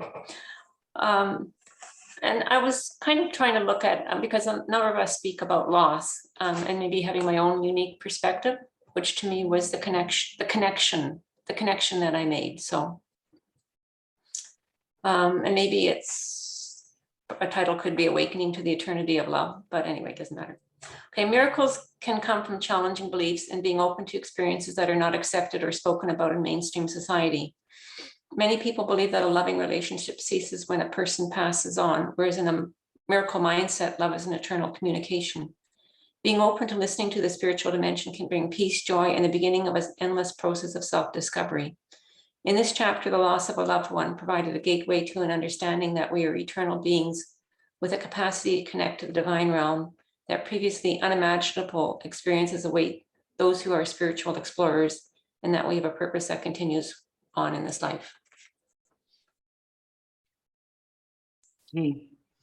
I just feel like I could just use all your words, actually. Totally. I mean, awakening to the eternity of love. Love is an eternal communication. It's a gateway to understanding we are all eternal beings. Wow. So I like that word eternal. Anyway, continue. But it's so true. Yeah. It's so true. And it is, it is an awakening. That's exactly what it is. I mean, certainly for me, in my experience, that was an awakening. Like when I understood that, it was like the body's just this kind of, it's just, what is the body? It's just this costume that we're wearing right now, right? Well, I like to think of it like, if you're going to go down the highway of life, you could run down the highway. Yes, you could, but it'd probably be more, what they really want you to do is get a car. But the car doesn't drive itself, although it may in the future. You need to have a driver in the driver's seat, and spirit's the driver. And the car crashes and burns at some point, but you get out and get another car or another. Yeah. Yeah. And then you take that body down the highway of life. Love it. Love it. Yeah. I'm in my Porsche right now. You're in your Porsche. Yeah, that'd be interesting. What kind of car are we driving? Yours is a Porsche. I love it. I think mine's a red convertible. Tesla. Yours is a Tesla. I can totally see, Laurel, that you would be in a Tesla. I think my next car is going to be a Rolls Royce, actually. Okay, well, we'll all come for a ride. Awesome. I'm sure you're going to be there. Okay, I think Joyce is the last person. Is that right? Joyce. Thank you. It's so interesting listening to everybody because I can relate on every level. The books that talk about parenting and professionalism and, not sabotaging yourself and the loss are all things that I can totally relate to. And I just wrote my next chapter goals and spiritual traction and part of spiritual traction, spending time with like-minded people. I feel like I'm like on the right train right now with this group. Some people are so eloquent, and as a result of being so steeped in the Course in Miracles, it's a little bit intimidating for me because I'm like, wow, that is perfect. And you've got all that behind you. But anyway, I'm still on and wanting to go. So what will the reader learn?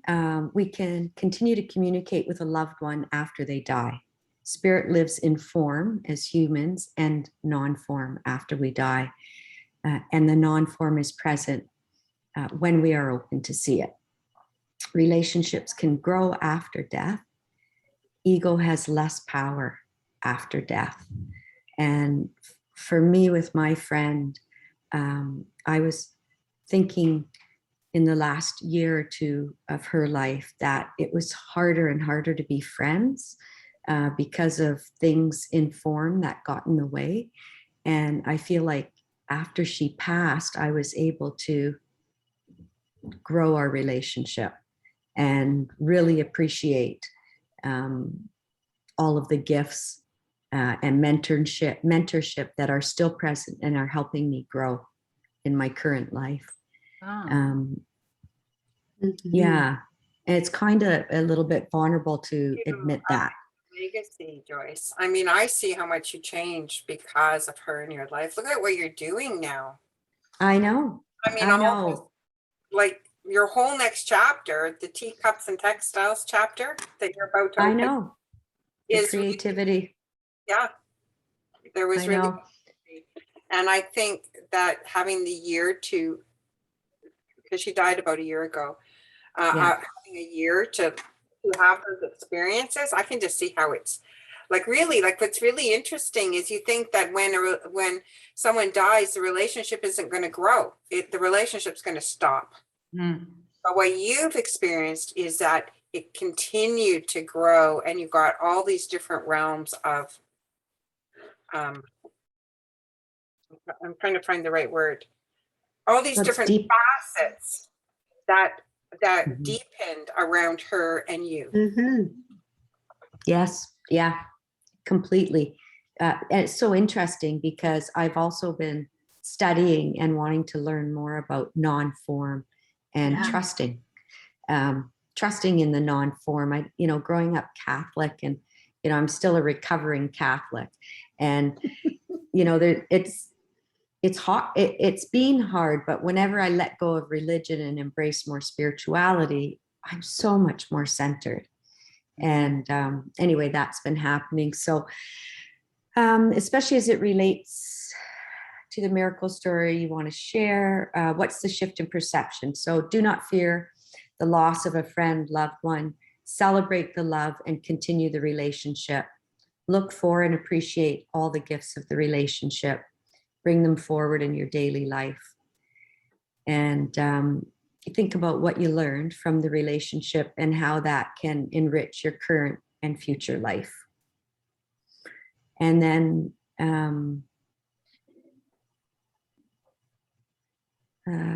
okay, the couplet is the Western mindset, my friendship relationship is over. And the miracle mindset is my friendship relationship is enhanced and eternal. Or death is sad, death is a celebration. So that's where I'm at. Beautiful. And of course, talking about death as a celebration, that's just what's happened here in Mexico, in Puerto Vallarta. The Day of the Dead is November the 2nd, and that is a celebration of those who have died. And they really celebrate. I mean, they do a big job of it, I tell you. I've got some amazing photos from the Malecon that I'm going to be posting a bit later on today on my Facebook page, and it's just like extraordinary. Like Katrina is this like really, I mean, she's taller than palm trees, and she's got this big flowy pink dress on, and she's like so ethereal. It's just like, just stand there and look at the power and you go, wow, look at that, and that's what they do. They're celebrating the dead. I just love what you said, Joyce. It really touched me deeply when you said, bringing the gifts forward into your daily life. There it is again, legacy, right? Right there, talking about legacy and those gifts that we were given by that person, and bringing those into our new relationships, into our life, and who we are and what we represent. And like, I do that almost daily. I talk about Azuka almost daily. Diane knows I talk about him all the time. I post about him on Facebook. I talk about him with my clients, because that's exactly what he did for me. I had just under 3 years of total joy, with him. And I bring that joy into everything I do today. And I have all these little sayings that he used to say, and now I bring those into my life, right? So he always used to make me laugh because I'd start talking about something that happened yesterday. Oh my God, I wish I could have said something to that woman, you know, like I feel so bad that I didn't say anything. And I think I should have said it. If I'd said this, it would have, I think it would have made, and he would just look at me. He'd just look at me with a confused look on his face and he'd go, are you still talking about that? That was yesterday. You're like, yeah, you're right. That was yesterday. And I would just love it. Just these little things. And I'd have that little image, right? You really Yeah. live in the moment. Oh my God. He was so in the moment. He was so in the now. I have never met anybody who lived completely in the now, totally in the now. Nothing other than living in the now, which made making plans for the future a little bit difficult, I have to say. But Yes. Yeah, he didn't make plans. I couldn't make plans. So. Sorry. Yeah, but the legacy of the now was beautiful. So I love that you said that, and that yeah, it continues to enrich your life. You know, it's such a reverse way of thinking of death and the loss of a loved one, and it's just it's extraordinary. It really is, and I'm so happy that you're sharing it, Joyce. And I think that you and I will have some crossover a little bit in our stories, because I really relate a lot to what you're saying, and very inspired by it. So it's beautiful that our stories will be complementary in this book. Mm. Beautiful. I love the red ribbons in your story. And I remember when we were in study group one night and you were talking about it and I was writing, and all of a sudden I looked down and there was the red ribbon. Might be nice to have a red ribbon in the book. Oh, yes. Beautiful. Beautiful. Because it's all about the red ribbons in your story. So yeah. I just put in here, photos can be included in your story. If you want, we can put, like, if you wanted to put a photo of Fred or a photo of Zucker and you dancing or whatever you wanted. So that can be there too. Yeah.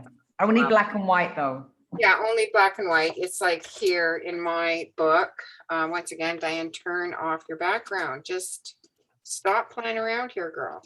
But you know, in this book, I have, you know, like pictures of the miracle card quotes.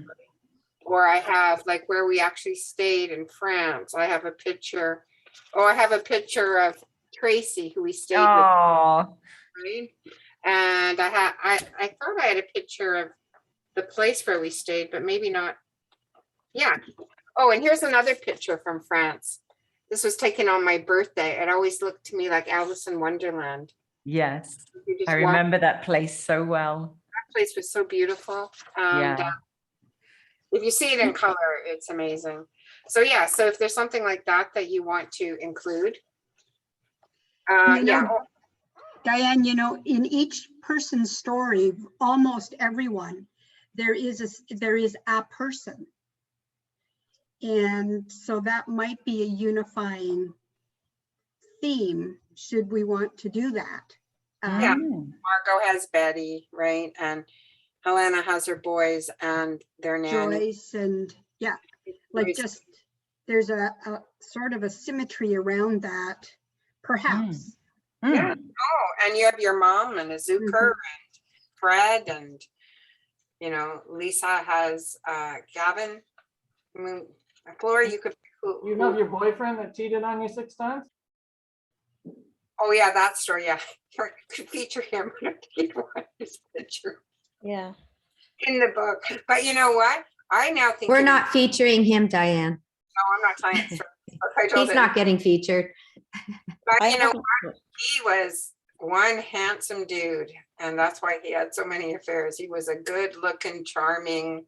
Lots of women wanted that boy, and I now think of him as one of the best things that ever happened to me in my life. Was because I just learned so much from him that I imagine that when I let go of this mortal coil and I fly off, like Lynn explained about Steve coming to see her, I will fly to Michael and I will just say, thank you. You were the best person in my life. Yes. Yes. He taught me just so much. Mhm. I Yeah. really love him for that because he played a role that some people might say was a bad role to play, right? But I think you only do that for people you truly love. Exactly. Yeah. It's beautiful. Okay, well, we're closing. We only have 8 minutes left of our workshop. So I do want to just very, very quickly talk about what we're doing from this point onwards. Now, Diane, who else is there in this book that we need to hear from? There's Gail Sylvia. Is there anybody else that wasn't here that's going to be joining us? Patty Kuzel just phoned saying that she's got someone, she just listened to our podcast and she, send her all the materials. She's got someone for the book. The other people were Hazel Walker from BNI. She wanted to be here, but Hazel's preparing. She's got cancer. She's preparing for surgery. So I will send her the link and see if in fact she doesn't want to still tell her story. Other people that were kind of on the list, Janelle Anderson, she's another person from BNI that said, yes, I might want to be in it. And yeah, so I will check in with these people I have on my list. They can watch the recording and catch up if they want to join us. Should we have another gathering at a certain point, Julie? Yes, so let me just quickly go through the main points in terms of the timeline.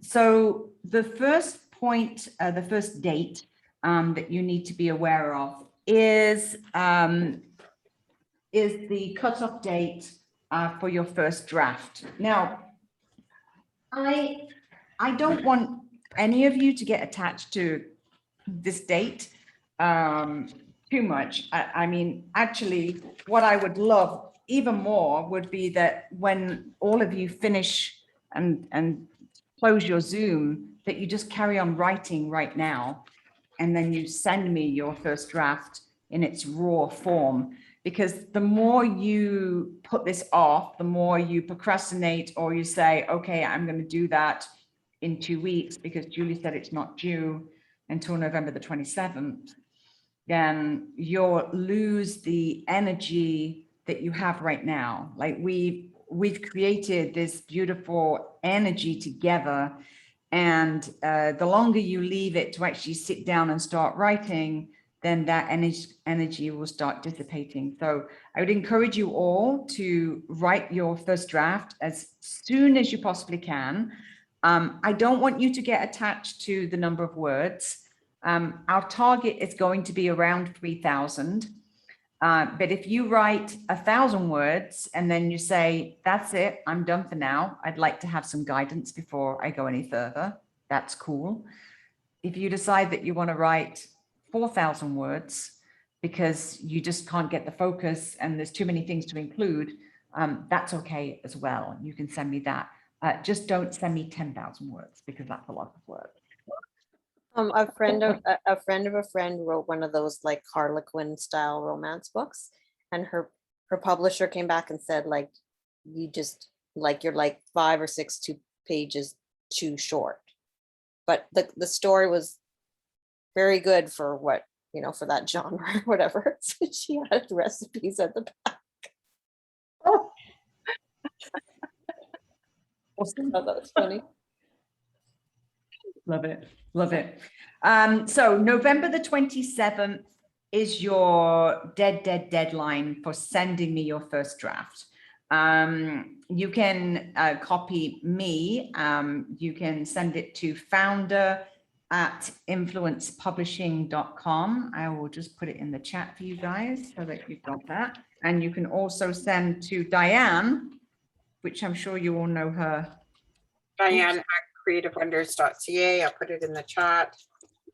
Founder at But what I was thinking I might do for people, and I just thought I would ask you about it because I did put it in my invitation, is that once a week I would provide an hour during the week that I would be on Zoom. And if you just want to pop on Zoom and have a little conversation with me, you would know that I would be available to have a conversation in that hour. I was either thinking Fridays or Mondays, sort of the end of the week or the beginning of the week. Does anyone have a preference? Fridays. Sorry? Fridays? I said Friday, but yeah, could fit both. I will set out a time and mark it off so that that I am available if you just want to have a conversation, or you can just send me a note saying, Di, can we pop on Zoom for a minute or grab a coffee? For those that are in the area, happy to meet you. And yeah. Beautiful. Love it. Love it. And then we're going to take that period between November the 27th and December the 20th to be working on the development of your chapter.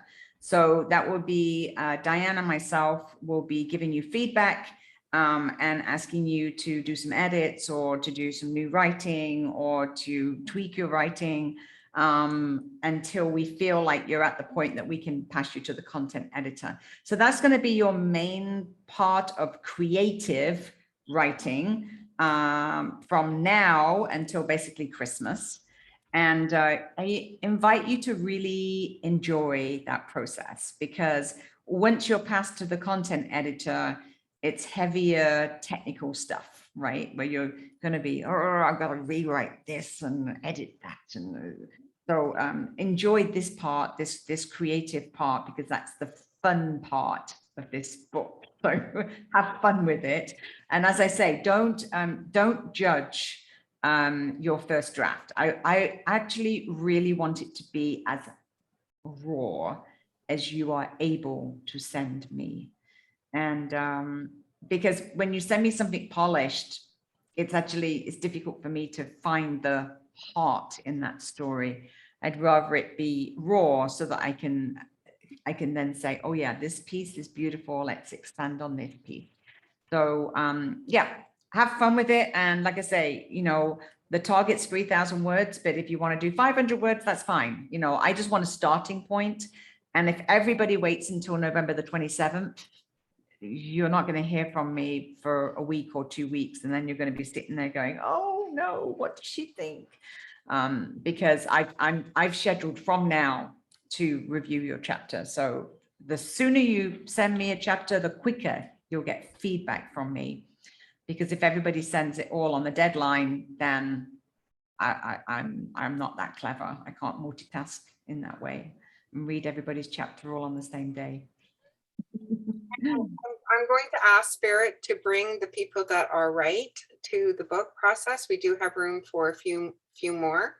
So I'm just going to open that up. Feel free to open it up to people So Spirit, have the right people arrive. I always know you do. We always live in divine timing. And just a little something in your mind. We will have to create a cover for the book. And maybe it's a pig flying.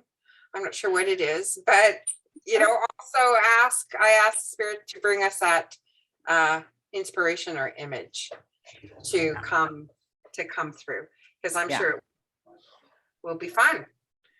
Yeah, and we are looking at a launch date around mid-March.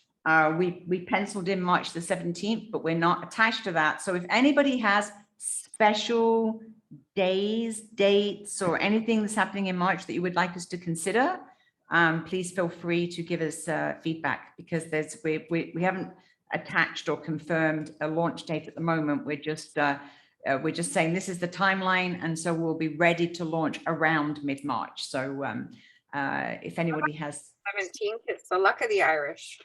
It's the look of the Irish. That's right. It's the look of the Irish. It's also my mum and dad's luck of the Irish, and we could have a St. Patrick's Day celebration.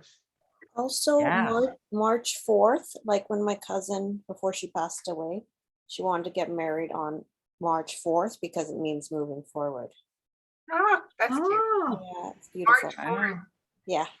Yeah, that, She came up with that when she was like totally paralyzed and unable to speak. So it was like Oh. showing us that she was like 100% there mentally, and it was really beautiful. Wow. wow. Wow. Gorgeous. Wow. Yeah, and all, Okay, guys. Well, it's been a beautiful experience. I just like I can't wait to connect with you every week and to deepen this relationship that we all have. It's just so much fun. And I know Diane's going to be creating the private Facebook group so we can connect that way as well. So just let me know, Diane, when you've done that, and we can make sure. And if you're not my friend, you need to be my friend. So please send me a friend request. I'm Julie Ann on Facebook. And I look just like this, so you'll recognize me. is there any questions before we leave, or any comments that anyone has to just sort of wrap it up?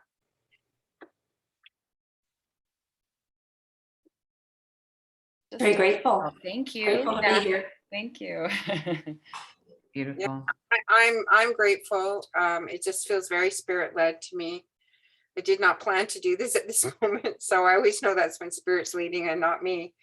And because of that, I feel the joy. I feel Mhm. the joy. And I've Beautiful. said to Lisa for sure that all projects that I want to be in now, I want them to be full of ease, joy, and grace. Those are my 3 guiding words: ease, joy. Mm. Diane, can we have a subtitle with spirit led in this subtitle? Sure. Or think about that. I really like that a lot. Spirit led, you said? Something Spirit-led. to do with their spirit led. Anyway, just a thought. Beautiful. And the recording will be available. So if you guys want the recording, Diane's going to be sending out that link with the recording. And of course, anybody that didn't attend the workshop can have the recording, so they can get to know all of you as well at the same time. Yeah. Julie, Okay.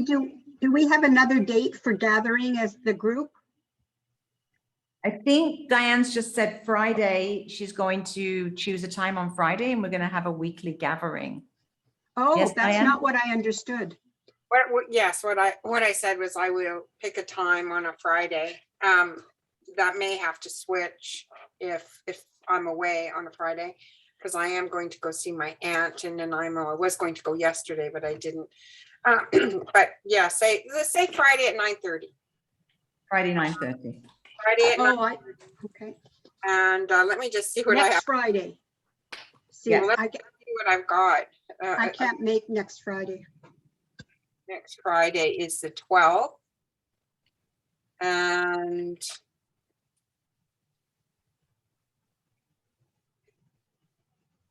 Diane, was this just in case we need some help? It's not like you don't have to attend every Friday at 9:30. It's just if you need some guidance. Exactly. you just Okay. want That wasn't, Julie, that wasn't my question. Oh, okay. What was your Are question we then? as a group meeting again? So we've got in the timeline, the next scheduled group meeting would be around the beginning of January. So we haven't set the date yet, but it'll be around the beginning of January. So that's once we've got all the Oh. chapters in and we're passing to the content editor, we will come together as a group to start talking about the marketing campaign. I have another question. I hope you don't mind. In your previous collaborations, do authors exchange their drafts with the collaborating authors to get maybe? Yep. I A lot guess of your- not duplicating, getting insight. So that's whole collegiality. never have. Do you Um, have, Diane? No, I've never had in the books that I've been. I have not known what the other people's story was until the book came out. But I Oh. know other people have reached out to each other. So Yeah, I some think it's people do. personal. Yeah. Yeah. I mean, it's very personal. You have access to all the people here. If you feel connected with somebody and you want to reach out to them and say, hey, can we be writing partners? Can we be accountability partners? Can we share ideas? Then, go ahead and do that. But it's very personal. And whatever works for you. So if you prefer to have a writing partner or accountability partner, reach out to that person that you feel connected to. Absolutely. There's about 4 of us that are going to be writing about loss of a loved one. So Mhm. in your comments back to us, will you be implicitly editing and saying, well, because that person's doing that, we'll take it out of this one. I'm suggesting we take it out of this one because it's going to be in that one. I'm kind of But curious about that. that will come, but later in the process, not on these early development. I will definitely be looking at the content in terms of, I don't want 4 chapters to look exactly the same. So I'll make sure that we're all taking different elements of the story, and that will be part of my direction in the development. So Will that be transparent, Julie? Well, I mean, from the perspective of the feedback I give you personally, yes, I'll be saying, this is the focus that I think would be best for you. Now, if I see somebody else's chapter and I think their focus is exactly the same, then I'll address it when that happens. But I suspect just listening to each of you talking on that topic, you have both all got very unique angles to that story. Thank you. So for the person who was talking about a red ribbon, Joyce. Joyce. oh, sorry, it's just lots of new names. I'm just pasting for anyone or talking about the soulmate kind of thing. This is like, I just pasted a link about the red thread of fate. It's like Chinese mythology that you're like connected with this red ribbon to like the person that you're meant to. So that might be interesting. I've never heard of that. Oh, yeah. Thank you. That's a good Wow. reference, Flora. Oh, thank you. Thank you. I think I'm going to have to copy that myself. Yeah, totally. Okay, awesome. Okay, anybody got anything else before we go? I will, if I get on the call and there's nobody there, I will wait 15 minutes and then I will leave. Okay, so just so I'm not sitting there for an entire hour by myself. Yeah. Or tell me when you're coming. Okay. Awesome. Thank you. Beautiful. Thank you, everybody. Thank you. Thank you. Great. Thank you. Thank you so much. Okay. Bye. Everyone. Enjoy the rest of your weekend. Bye. Yes, I will. Bye. Thanks, Flora. That was great, Diane. What an amazing group of people. Aren't they lovely? Wow. Yeah. Just wow. I'm like wowed. I'm totally wowed. Oh, good. Okay. Well, they're beautiful people. I know all of them very well, and they're all beautiful. They've got beautiful, and they all have different things to say. I think Laurel's worried that hers will be too much the same as someone else's, but I don't think so. Hers has a First Nations feeling. Exactly. Her whole life's about First Nations, and interestingly, Fred, her fellow that passed, he started a book and he never finished it when he died, and he wants Laurel to finish his book. Wow. So with the good experience here, I'm going to sort of give Laurel a little push to finish Fred's book for him. Oh gosh, that would be amazing. She'd be leaving a legacy for him. That's beautiful. And they were really deeply connected, and I think it's hanging over her head that Fred asked her to do this, and she said and she hasn't yet. So I think this is her first toe in to actually fulfilling that legacy for him. Wow, that's beautiful. Yeah. So and I think there's for sure Lisa has another book in her. When I talked to her yesterday, her story was so huge. I said, Lisa, book. That's that's a book. That's a book. I mean, she has hundreds of parenting lessons. Oh gosh, I could see just from when the way she was talking, I'm like, wow, that's a movement. That's totally a movement. Yeah, and it's just such a different way to parent. I just think it's so miraculous that she tried everything. She tried gripe water, she tried chiropractor, she tried changing her diet, she tried, bouncy chairs and bouncy seats and holding babies different ways, and nothing stopped his colic. Wow. She changed her mind about it, and she started to be present with him. Then he had no more colic. Amazing, right? An amazing story. Like, wow, maybe it's that parents are just so busy trying to solve the problems when really what they just need to do is be with their children. Yes, exactly. Everybody I've seen who do that, who does that, have a very different relationship with their children. Yeah. So anyways, I think it's going to be a great book. I'll continue to reach out to a few more people and see if I can't. Kathy called during lunch. Great. You know, so I'll just send her all that material now. I'll reach out to Hazel again, and Janelle and a couple of other people that said they were interested. I don't think Sylvia will need as much guidance. I mean, she can listen to this, but she's written one book and she's in the process of writing 2 more, I think. Right. Yeah. She's just an amazing woman. Yeah. Yeah, she's building a building that's like a YMCA to house girls. Yeah. She told me that last time we talked, she told me that. So yeah. I've seen Amazing. plans for it. It's amazing. You should. Yeah. So anyways, I think everybody's off to a good start. Yes, I think everyone seemed very happy. They had good focus, and yeah, I think it's going to be awesome. It'd be awesome. Awesome.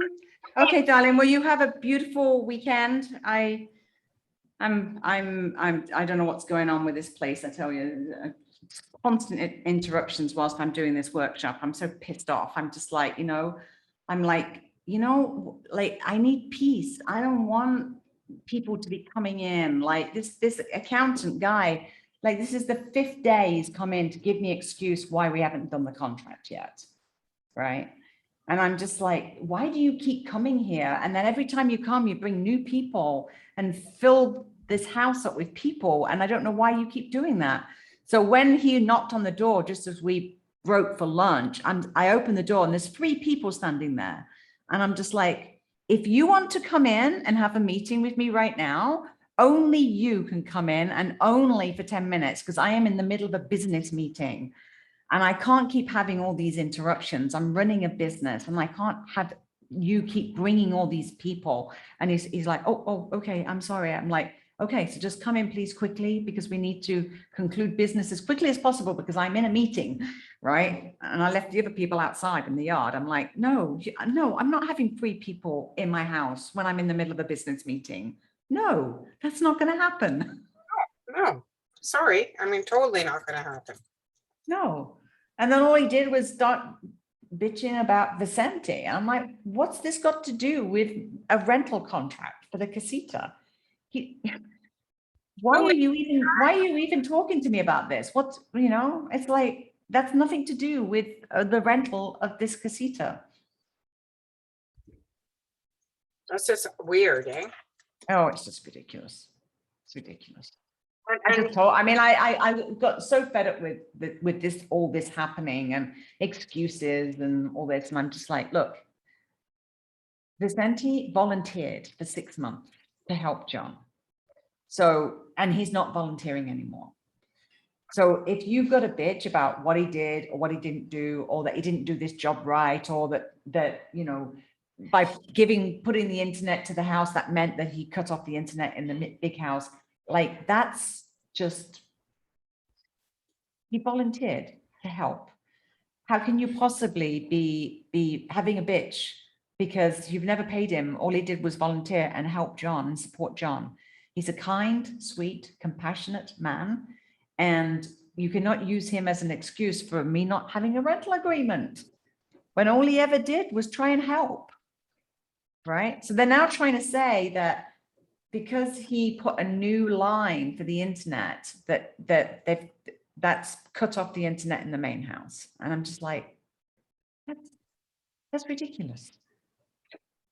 The main house didn't have internet. I stayed in the house for like 3 nights, and the only place that had internet was the kitchen. Nowhere else had internet.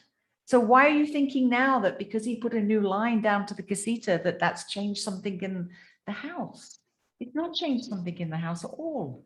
You're just trying to create stories and blame, and I don't know what you're trying to do, but it's like, it's just the thing I said about grievances, whatever his grievances are, he's not responsible. Yeah, exactly. He's trying to blame everything that's happening onto somebody else. Yeah, and he's Who not, else can I blame? yeah, he's not embracing the idea that, you know, he needs to take responsibility. If he's not getting a contract, that's on him. And so, you know. And I just, and they've been using this excuse that the contract's in Spanish. And so the reason why they haven't got it to me yet is because they have to translate it into English. And I just said to him today, I'm very sorry I didn't make this clear. I'm a professional woman. If I'm doing business in Mexico, I expect contracts to be in Spanish. It's my responsibility to get the translation. There's plenty of technology where I can point my phone and it does a translation directly into English. It's my responsibility to do the translation. Please just give me the contract in Spanish and then I will deal with the translation. And he's like, oh, okay, can't use that excuse anymore then. Yeah, right. I use that. I don't know. It sounds weird. It sounds like there's something, some other agenda going on. Well, the agenda is they want me to pay more money and I'm not going to. I refuse to. Right? Why? They're, More money. well, because they're saying I've not, when am I going to pay the deposit? I'm like, I have already paid 35,000 pesos for the work on this casita. That is equivalent to 2 months rent. I am not giving you additional money on that, especially when you're saying that you're only going to give me a contract for 3 months. Why would I pay 3 months rent?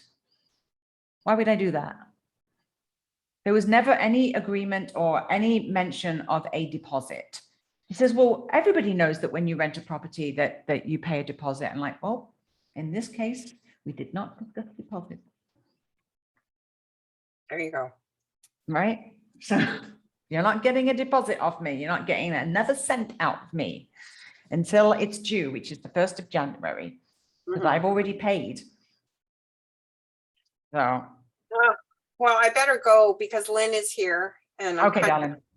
Okay. Already I'm gone. gonna go and have something to eat. I'm starving. It's 3:20 in the afternoon here, and all I've had is a shake. So I'm very hungry. Go eat and just let that other stuff go. Give it over to spirit, not on me. Yeah. On the figure it out. Oh, I am. Just whatever. Like go figure it out. Just go enjoy.